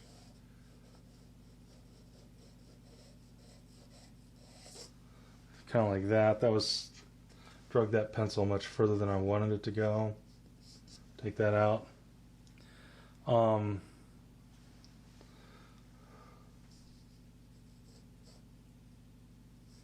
Now this thumb I can't see. Again, this is doing the same thing that the pinky does, but on the opposite side. So it's going up until I can't see this anymore. And what's important about this is I'm going to get a little hook on the bottom of this. And the skin, so this is the nail coming out. The skin needs to go past that just a little bit to show that it's going behind that nail. If I don't have it right, if I don't have that, it will never look right. It'll always look kind of weird. That the skin has to go around this because there's skin on the other side of it, just a little bit. I can't see all the way down, but it's got just a little bit of that overlap. So things with fingers, it's not just so there's perspective going on here, but there's also some real world overlapping stuff. So it's overlapping, it's perspective, it's structure. And this is why fingers and hands are so dang hard. I mean, they are tough. And who's ever telling you different is trying to sell you something, because, anybody who's done it is going to say, yeah, they're tough, Doesn't mean they're impossible. We can, by using these techniques of construction, we can construct a fairly decent hand. And I don't think this, this hand, not too bad. I do think, though, however, what I was saying about this, now I'd have to do a little bit of rework, but I'd bring the nail back to here. This nail would shorten to there. This, again, we would start to, again, cut this finger back just a little bit. And I thought I'd done this before. Now, again, the way I'm drawing this is actually out to my right side, and I'm a lefty. So I'm at a definite disadvantage this way, because I can't see actually how the drawing lines up. I'm just looking into the camera, hoping that I can kind of figure it out while I'm drawing this. Looking at the little LCD screen to say, hey, does that look right? Because this is so far to the right, I can't tell. It could be doing all kinds of stuff that's wrong. And until I actually look at it straight on, then I go, oh my goodness, what was that? Whose idea was that? Whose drawing is this? Not mine. Of course, you can't say that, because everyone's seen me make it. So again, we could just, I think this is, we're going to clean this up. Right, so we're just, I went ahead and clarified the thumb. Put a little more value here in a couple places. Again, I'm not trying to detail this. I'm just trying to get enough information so it starts to at least clarify some of these areas. I'm trying to suggest some things as much as, sometimes it can be more powerful to suggest something than to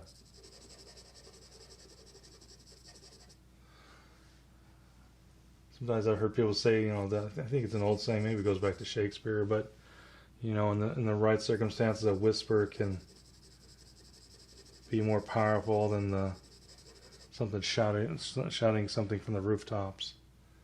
Of course, it would have to be the right thing and the right, you know, in the right time and all that good stuff. But still, it's one of those things that artists do all the time. We suggest, we clarify, we indicate, we do all these things to help clarify what it is that we're trying to say.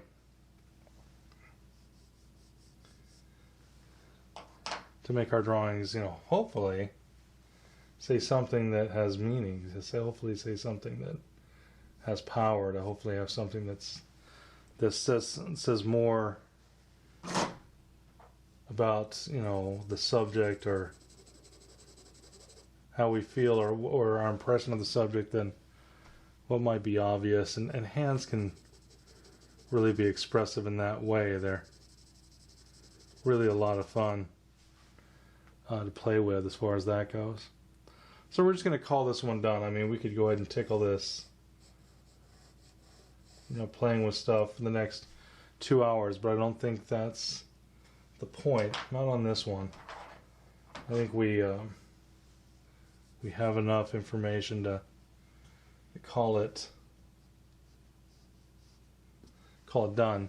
So again, we used this, of course we used a construction method, but we used the cylinders. We're actually going to do another hand, this little hand right here, and we're going to use the block method. You can use either one, and so we're going to go ahead and make that hand blocking it out first and going from there. We're going to go ahead and do the second hand. We're going to keep it mostly a contour drawing.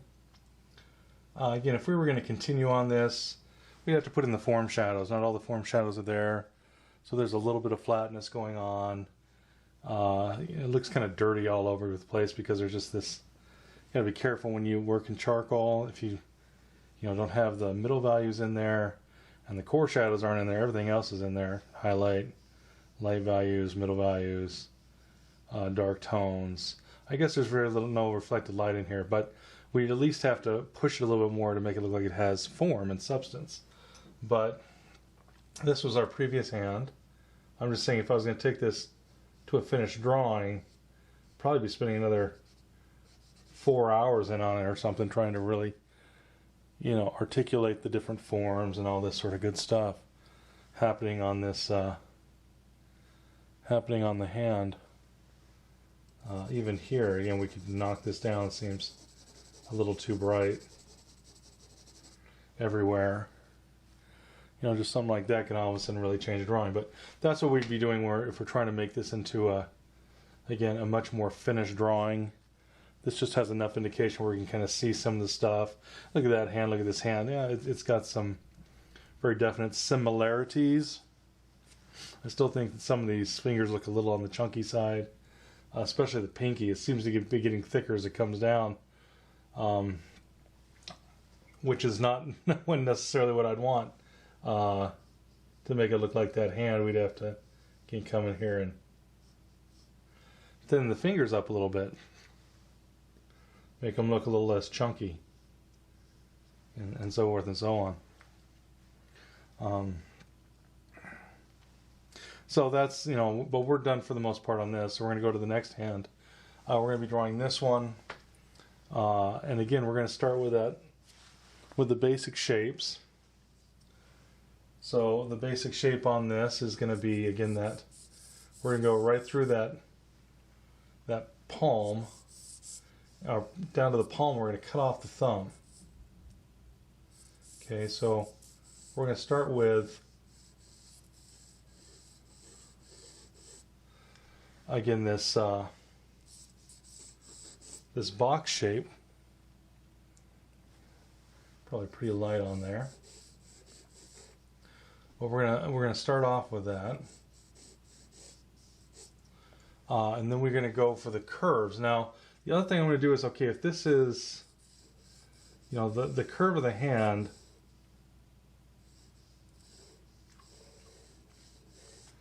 looks to be something about like that. Okay. So something about like that, as far as the hand on here, right? And then we're going to say, all right, well, the fingers, now again, this is the palm side, so they're a little shorter. Normally they'd be about the same distance up. So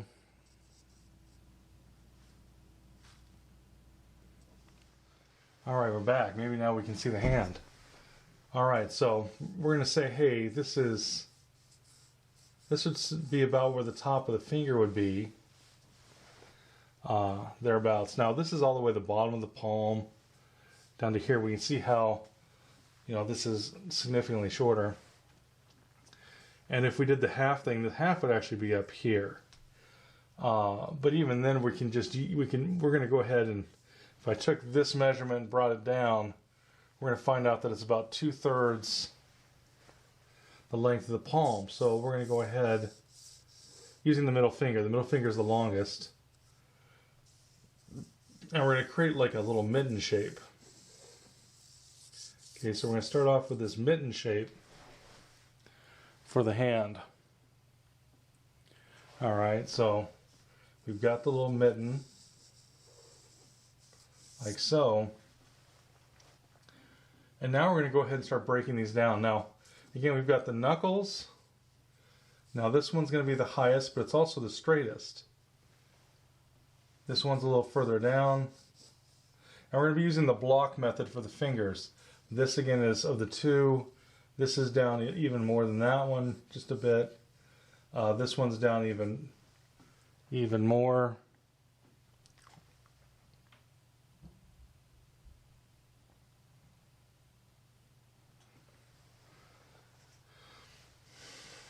Yeah, okay. And this one's down even more. And now we're going to block out the fingers. So we're going to go ahead and section these fingers.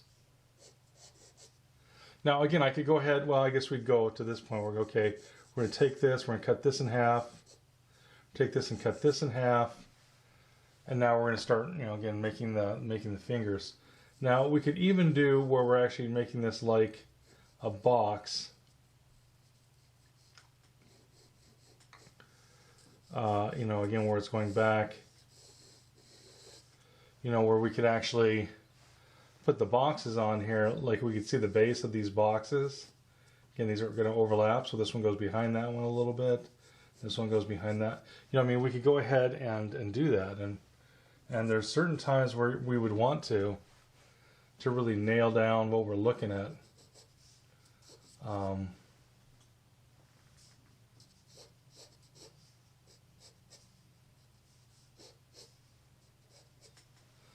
So we could, if we were wondering about the backs of the blocks, again, we could put some of the backs of the blocks in here. And then we check where these, the third juncture is, and look how tall this one is to that one, and so forth and so on. We can really start to measure out where this third one's going to go. And again, we're going to be using boxes. So when we're doing this, like this, there's an opening between these two fingers. We can actually see a little bit of the space between those fingers, the webbing, if you will. Okay, so now this finger is almost pointed straight towards me, and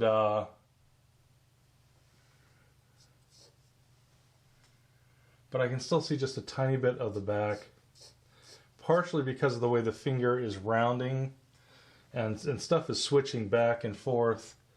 I can see just a little bit of that. But, this is a one-point perspective box, essentially, for that finger.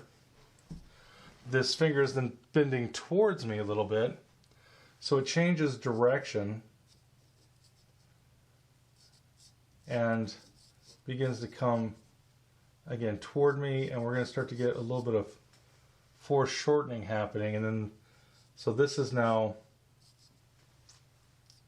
It's supposed to be bending towards me, so hold on a second.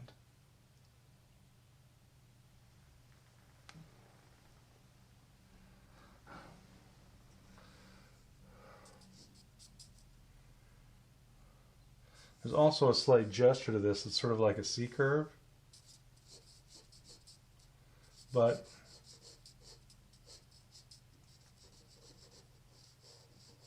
so this is coming toward me so I could see the entire back of the box like so. And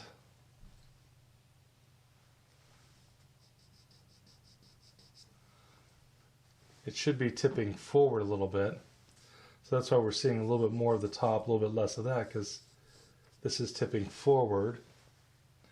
And then the little finger here is going to be tipping forward still. Now there's also the fact that the finger bends a little bit in towards the other hand. And so we're getting some of that happening too. The slight curvature on this finger. And so that's what's adding to some of the, some of that C curve that we're seeing happening on this finger.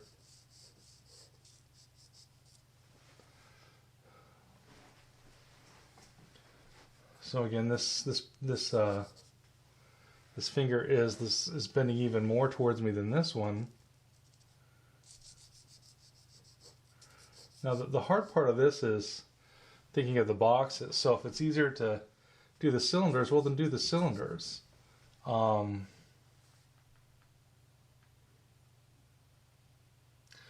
Yeah, I've lost the gesture to this finger, so let's see. We're going to change this on the angle, which would then point this way a little bit so it angles, and then that would change this slightly that way. So I'm changing the so for this to tilt, then this has to tilt. It was more straight than we angled it, and that will give me a little bit more of that gesture through the finger. Let's erase that so we can see this. This is now going to come over here. This will then come over here. This then points here. I'm still seeing more of the top because it's coming forward, but now we're going to get some of that angle, some of that C curve, seeing more of the tip because again it's pointing towards me, and so this is doing this and pointing towards me. That's what we're trying to create, is that illusion.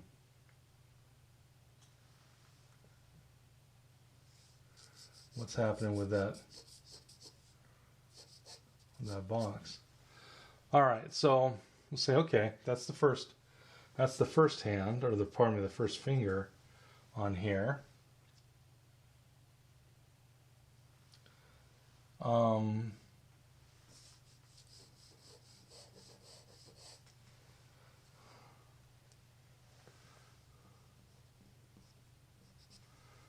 As far as that goes.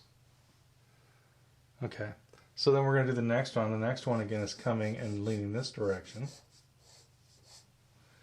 Now it's also being overlapped by the other fingers, so again, if I put this box on here, it's going to be going behind this finger. But for now, we'll just go ahead and construct this.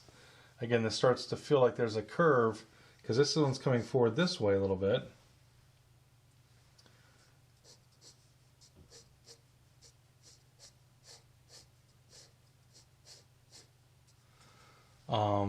That's probably a little bit too much too quickly.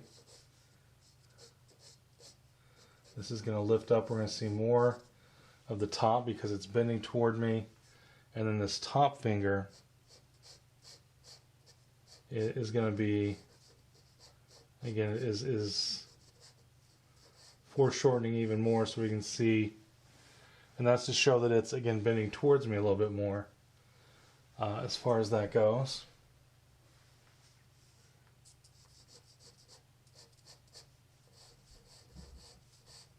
Again, this looks like this is a delicate little gesture to this hand. And it seems so easy until we start drawing the fingers and we get lost in all the different stuff that's happening. And again, this little bit with this, you know, again with these boxes can help us, again, get the hand figured out. Again, these fingers are together. So again, this is overlapping the back of this finger over here. Let's see.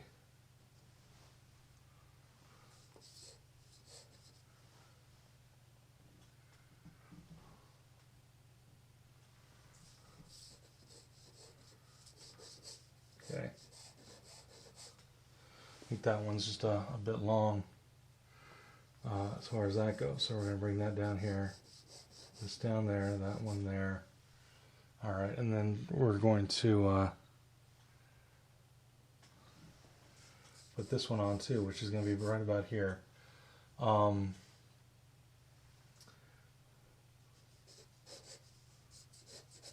again, this one's also going to be overlapping this finger, so it's going to be overlapping part of that finger. This then starts to turn towards me, and it's coming forward at a much more extreme angle.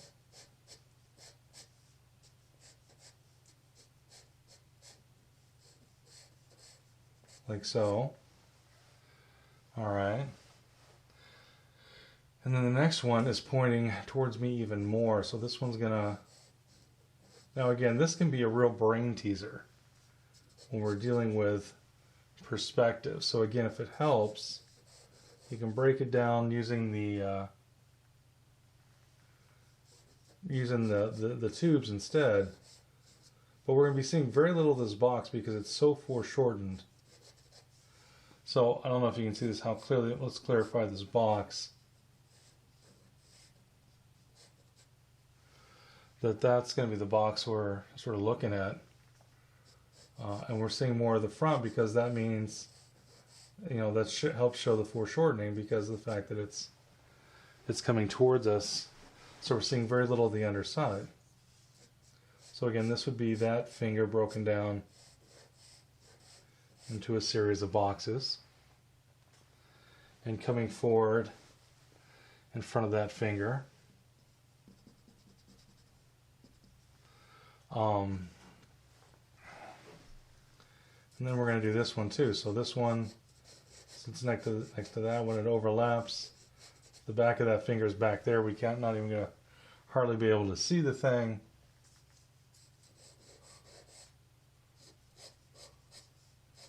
To the side of this little finger a little bit. This is a younger child.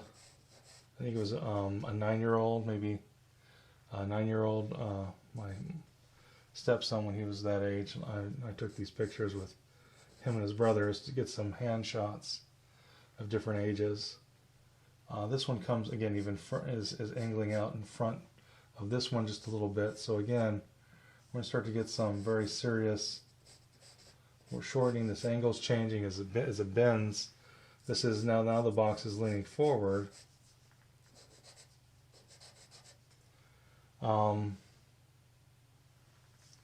Like so. And then the top of this, again, the top of this finger is going to almost be pointing not quite straight towards me, but pretty close. So we're going to again get this box that is very small. See if I can clean this up because we got so many lines that are intersecting. It's probably going to be hard to see what I'm drawing. So let's clear this up. So this was the bottom box. This was the next box coming towards me, right? And now we've got the third box. So this box will look about like this. So again, we're thinking about the perspective. So we're thinking about a box where we can see very little of the underside because it's, you know, it's just, again, because it's projecting straight forward towards us. And we're going to end up seeing, again, more of the front tip of the finger, or in this case, the front of the box. So it's probably hard to see without, again, in place, but I've made a box that looks about like, for the tip of the finger,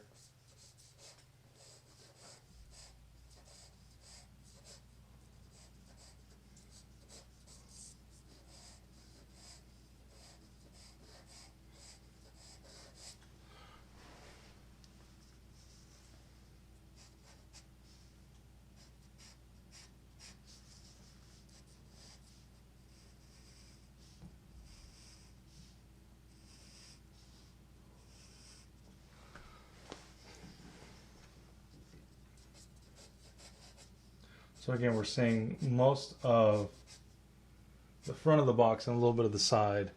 Very little of the underside. This would be the underside. Okay, so that's what that box is supposed to be on the very end, is this little thing like this.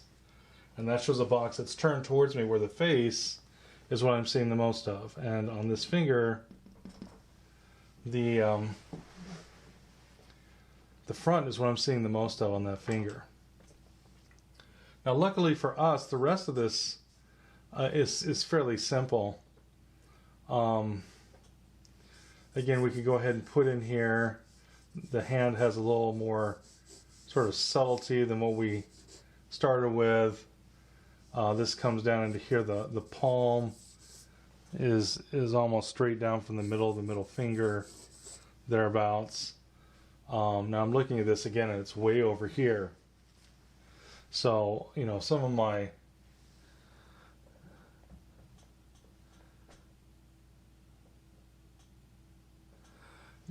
measurements are off. Looks like it's off. So this should actually be closer to the third finger over here. This then we would have, I like someone who said, you know, this looks like a chicken bone. You know, like Kentucky Fried Chicken drumstick sort of thing. That's kind of fun. But the idea is that we've got this big muscle mass that creates this pad of the palm.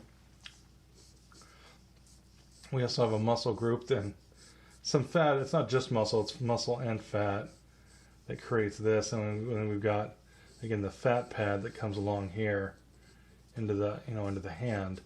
And this is the dished part of the hand that helps us grip stuff. Pretty cool. The way the hand's constructed is very nice. Very beautiful design. So the thumb is at rest. And so this thumb, we're gonna, you know, we could block this out if we really wanted to. Where we're seeing just a little bit of this far side.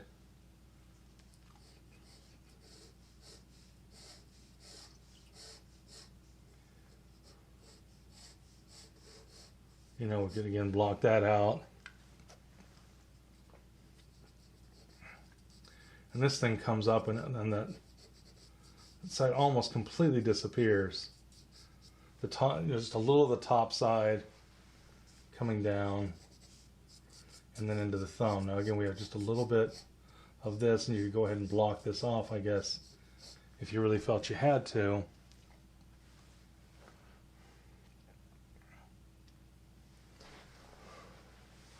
But, you know, that's sort of the way that this, I guess that's just a shadow, really. What am I doing? So I take that back. So this would be where that splits. Okay. So the box would be more like this. No worries. But again, then we can go ahead and just go, all right, well, and we have like where it comes up onto the joint. So we have, this will lift up, then it'll come back down. The joint of that thumb. There's a joint here again where we could build this little sort of a makeshift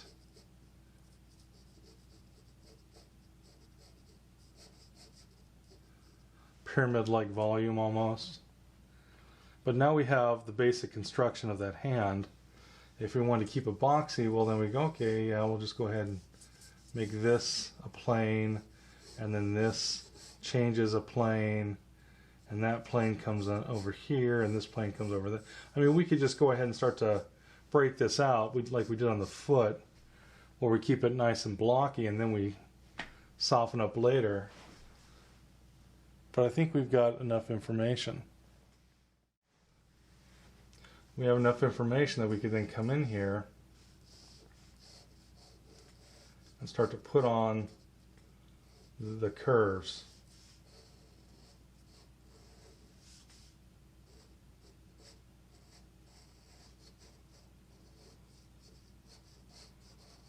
And we could start to flesh this out. You know, and we can get into these fingers over here. And again, we could start to figure figure, okay, where's this comes up? This is where we go, hey, wait a minute, we're going to see some of those volumetric cylinders, because this is round or round-esque. And so we're going to start to get some of these ellipses happening on here.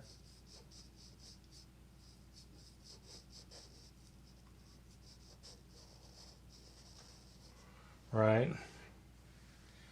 And let's see if we could just knock this back a little bit. There we go. And then we go ahead and come on over here and say, all right.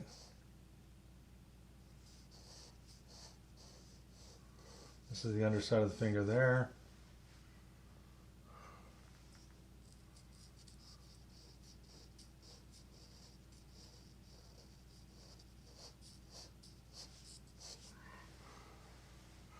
And then this is the side of this one. And this comes down here. And again, we see the underside of that there.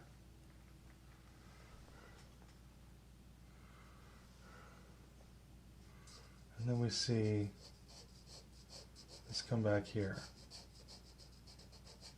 Like so. All right. Now, this right here does not look like it has, you know, it doesn't look like it's foreshortened just yet. And so, what we could do at this point is we're going to go ahead and look for some of the overlaps, which are going to help. This overlaps this. This then comes up here and overlaps. Wait, that overlaps, but it doesn't. It's not a key point. So let's go back to those key points, shall we? This is going to overlap here, and I think this needs to move up just a little bit. And this, you know, we've got a little bit of that. Got a little bit of this, the way that comes into there.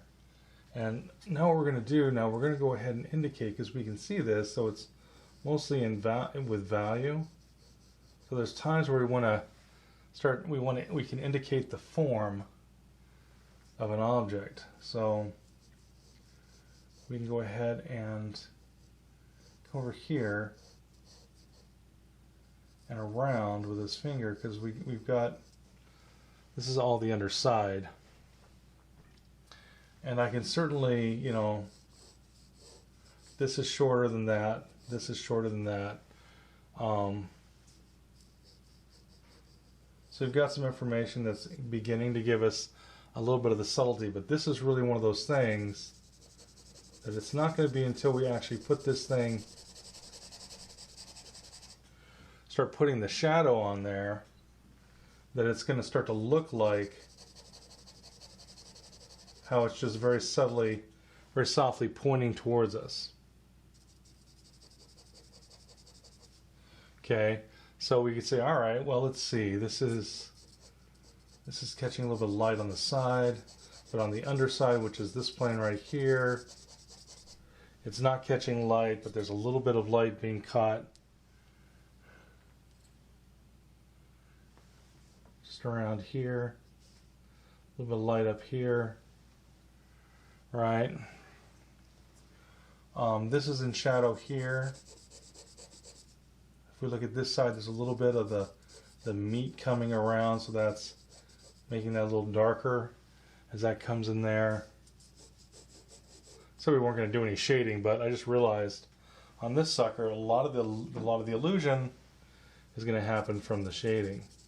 So again, if we look at this thing, we've got the light coming off of this edge. That's the highlight. This is the lit edge along here. Plus it has a bit of a cast shadow on it. This actually turns a little bit underneath.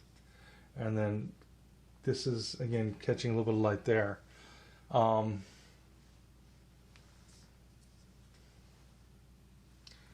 be careful with this. There's some subtle stuff that Like this is the, again, this joint back there just a little bit that's showing its face. Well, we got to be careful that we don't hit it too hard, because if we do, it's going to start to look just, we're going to lose, it's going to start to turn like into profile, try to turn around, not completely into profile, but it's going to try to turn, and it's going to destroy the illusion. So we're going to bring these concentric circles that will help. This then is in halftone going into reflected light. Actually, it's not in halftone, it's actually dark values going into reflected light. Okay. This has actually got part of a cast shadow going across it. Again, I said that's so funny because I'm like, yeah, we're not going to do value, and here we are doing some value stuff. And again, the darkest part is where this comes down right here, and we get a bit of, you know, a dark, you know, very dark cast shadow through there on that finger. The other thing that's really kind of fascinating is how, so the subtlety on this hand is really quite extraordinary. This goes into shadow here, and then as it moves down, it goes into reflected light. You know, as it gets closer here, that's reflected light and stuff. And again, you could really get into this. There's a core shadow right across through here. You got the tip of the finger that comes out a little bit. You know, so you got all this subtlety happening on this digit over here, the finger, and it's really quite extraordinary. Again, hands are so much fun. Who doesn't? They can really be very, very expressive.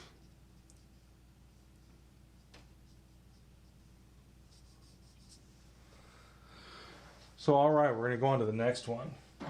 Again, we could probably, there's a little bit more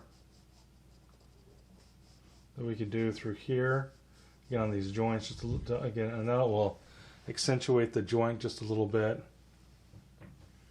But we're mainly here for the fingers part of this. We can go ahead and go, all right, well, this one is projecting outward and coming in there, sort of a little bit of an S curve. This thing comes in, we get a little bit of a curvature because of the, you know, this is a soft flesh of this child. You know, 9 years old. Again, very, very lots of baby fat on these hands,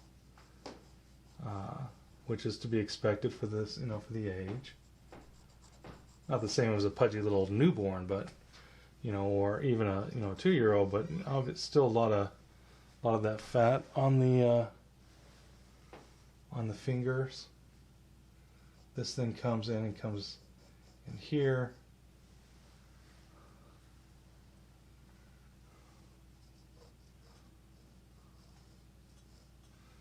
Comes up. Again, this block is just to represent what's happening with the perspective. There's much more nuance to this. So we get like a little bit of an S curve, then an arc, then we bring this in, and then there's another little S curve, you know, and then so we have this comes here, then it comes out, then it comes in, this wraps around, that's the overlap as this comes in, and that's really, again, because of the way these two are working together, we're really starting to get that feeling of, you know, again, projection. We're getting a feeling of perspective and all that good stuff, which we want in when we're drawing something like this. So again, we bring this up onto the finger this way. Over here, again, we've got this, again, these overlapping forms here that again are going to help this feel like this finger again is pointing towards us a little bit, which is nice. We're going to go ahead and, you know, again, there's some fleshiness. There's like a little bit of a belly. Again, as the you know, the fat pad on the hand, you know, right there. There's a little bit of that happening. Bring this little fleshiness. Again, make this feel a little younger hand. We want some of these. We want some of those.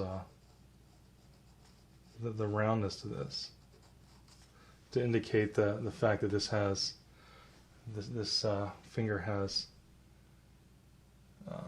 it's just soft.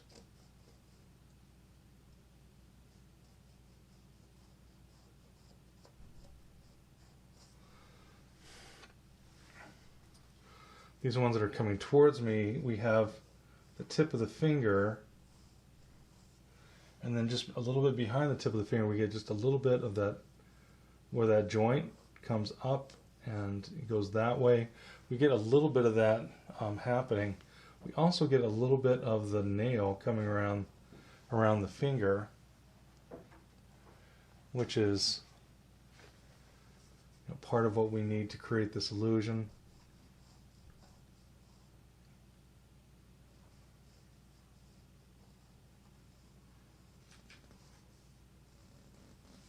Right. And let's see, I think we've lost, can't see where the block ends and where the finger begins. So we're going to, over here, we're going to clarify that finger. And again, we're seeing the roundness of the end of that finger, and that helps it project forward like it's in perspective. And then this is going to come from here down. Again, we get a little bit, sort of an S curve through there. Again, we're getting some meat that's kind of getting a little bit of that bulge. That's giving us that little bit of that curvature through there. We're then going to go ahead and we've got this curve. Again, some of that fleshiness, it kind of comes through here. And then there's a little bit again of this flesh, again, where it's gathering as those fingers are coming together.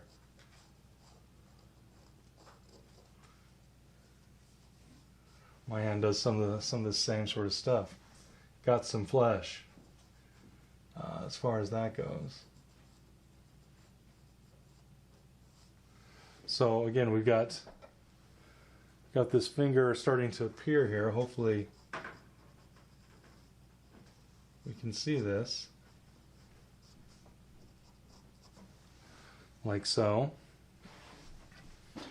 And I think we will just kind of try to keep this as, I know I kind of I said we weren't going to do any shading, and on this one it just seems so, it didn't seem right by itself, but now that we have this other stuff happening, that starts to feel more like it is in perspective. So a lot of times there's things there's context where we go, oh yeah, and it looks completely different for us in context. So again, with this finger, we're going to catch, again, a lot of the circle of that finger.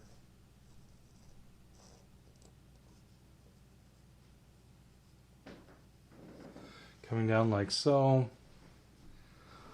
This then comes down here. We'll actually see a little bit of the tip, and then it comes back.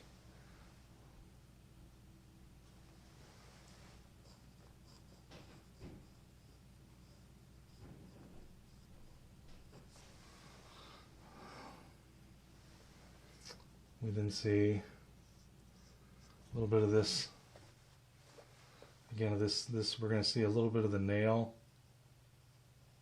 like so. A little bit of that nail coming through there. We're then going to see a little bit of that joint, making its presence known right through there. Can't bring it up too high. Then that's going to come back.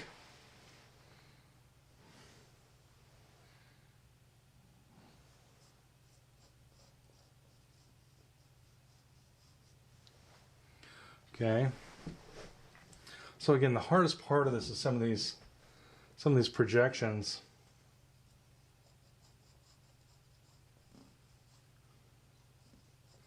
This thing comes back here. Then we get a little bit of that, again, of the belly of this thing coming up. Again, we're getting a little bit of the rounding of that And then we have the, you know, again, the finger that's coming down. Again, this skin is gathering up here.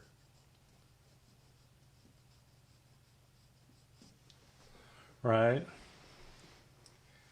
And it comes around the hand, and it even, so it goes this way and then up, and then you see it go all the way around the hand, where it breaks this direction and then that direction. There's just a little bit of it going around the corner. All right, so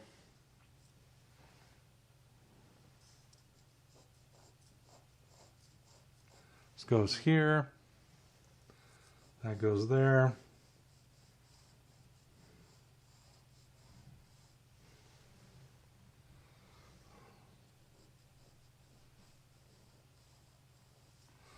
Like so.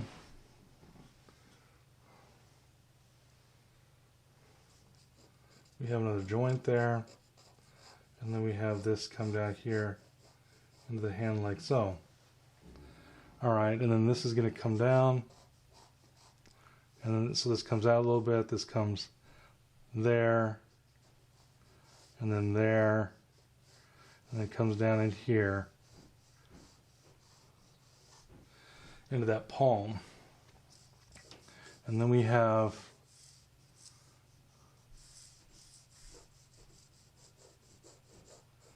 again the wrist through here.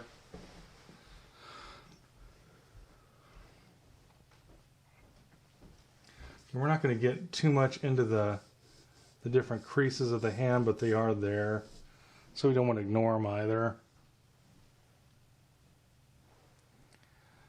You know, we've got this one here as it comes down, and it comes around through there. We have this is you know, going to come down into here. This thing comes down into here. There's a little bit of the nail, but we can't hardly see it because it's in shadow.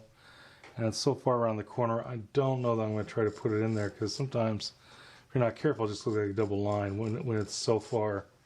So, you know, where it's just so far around the corner that all you're seeing is just a little tip. Sometimes it's better to go, nope, we're just going to go ahead and draw the thumb. I may change my mind on that upon looking at this again. But we have, again, the basics of this hand that we've drawn. I'm going to go ahead and clean this up a little bit with the line and stuff, and finish this out. All right, so we're back. So you guys might be like, wow, that's changed a little bit. All we did was we rounded out the fingers, and, you know, put in the different lines and things.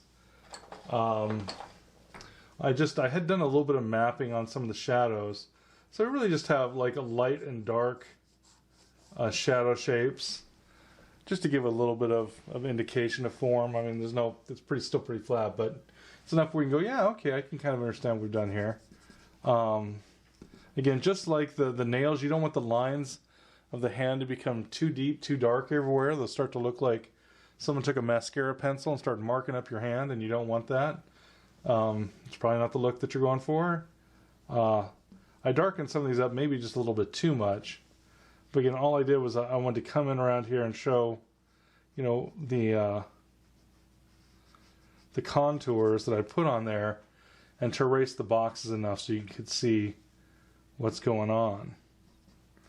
And we're starting to get that wonderful gesture of this hand.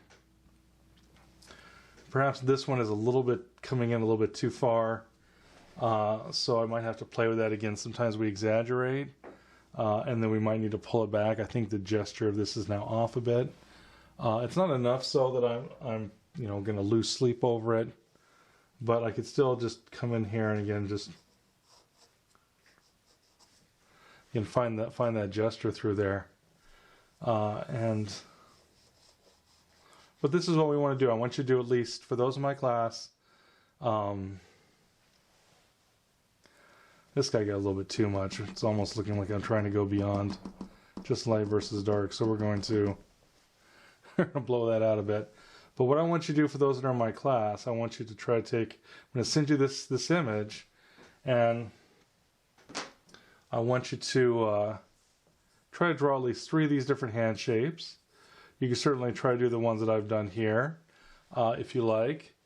You could try some of the others if you like. There's some, but these are, again, this is using, again, a construction. We started out with again, the wedge, cut off the thumb. The thumb I didn't play with too much. The thumb actually needs some work. This actually needs to kind of wrap back here on itself. So this needs to kind of kick back a little bit. This needs to round forward a little bit. So there's this then kind of has a little bit of an S curve to it. But for the most part, again, we've got just that nail got a little dark, but there was a little bit of the nail that I neglected. There was just more than I thought there was. Again, this photograph has a really bad highlight the way I've lit it, and so I couldn't see it too well. So, anyways, I looked at it again. I was like, oh, wait a minute, I can't not put the nail on there. That's not going to work. So we went ahead and indicated a little bit of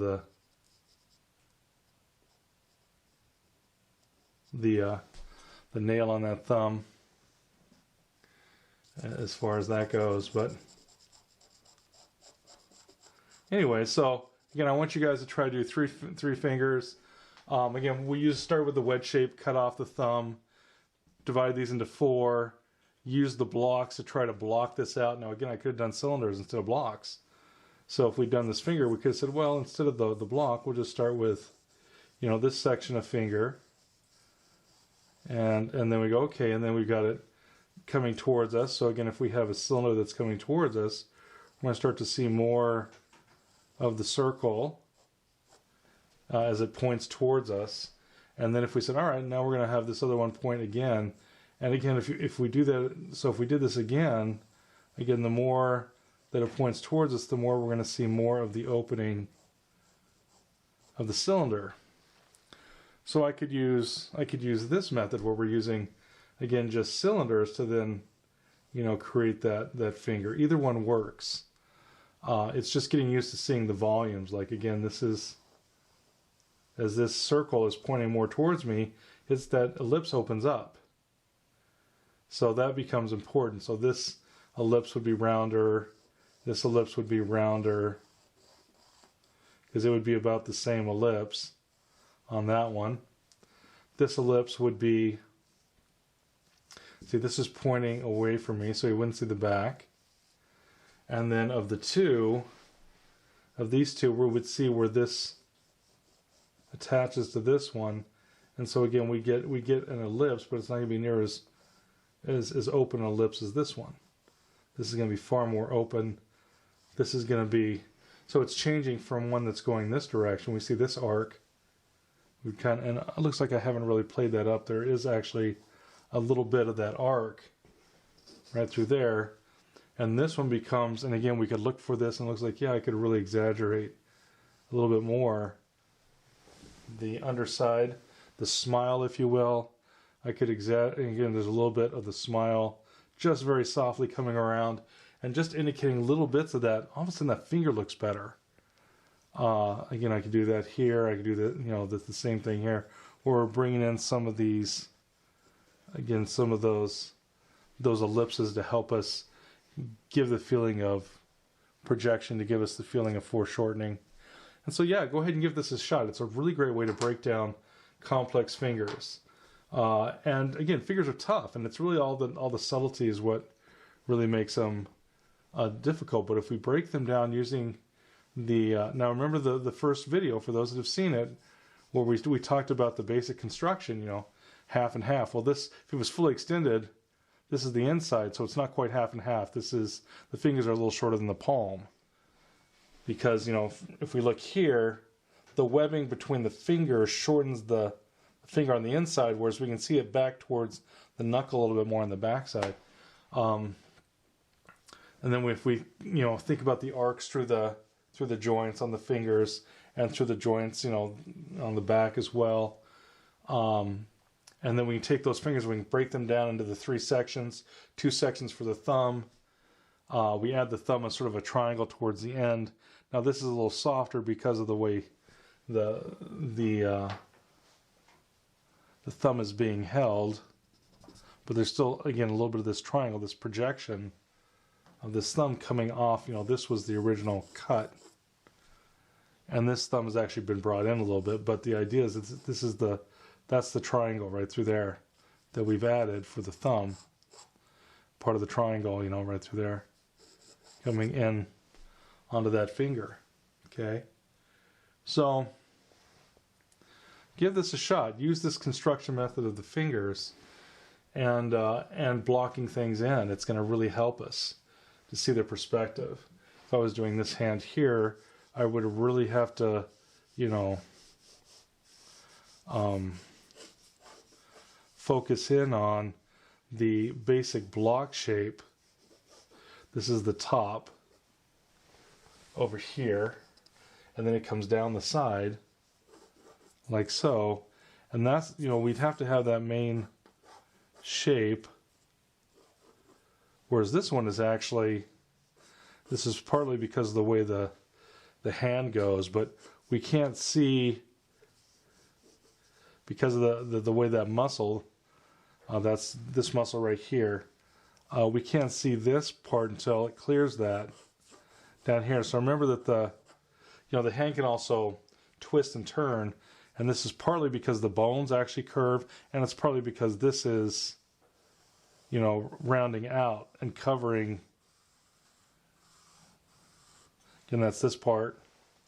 And then you have the heel of the hand right through here, and the heel transitions down into that hand. You know, so we'd really need this shape right here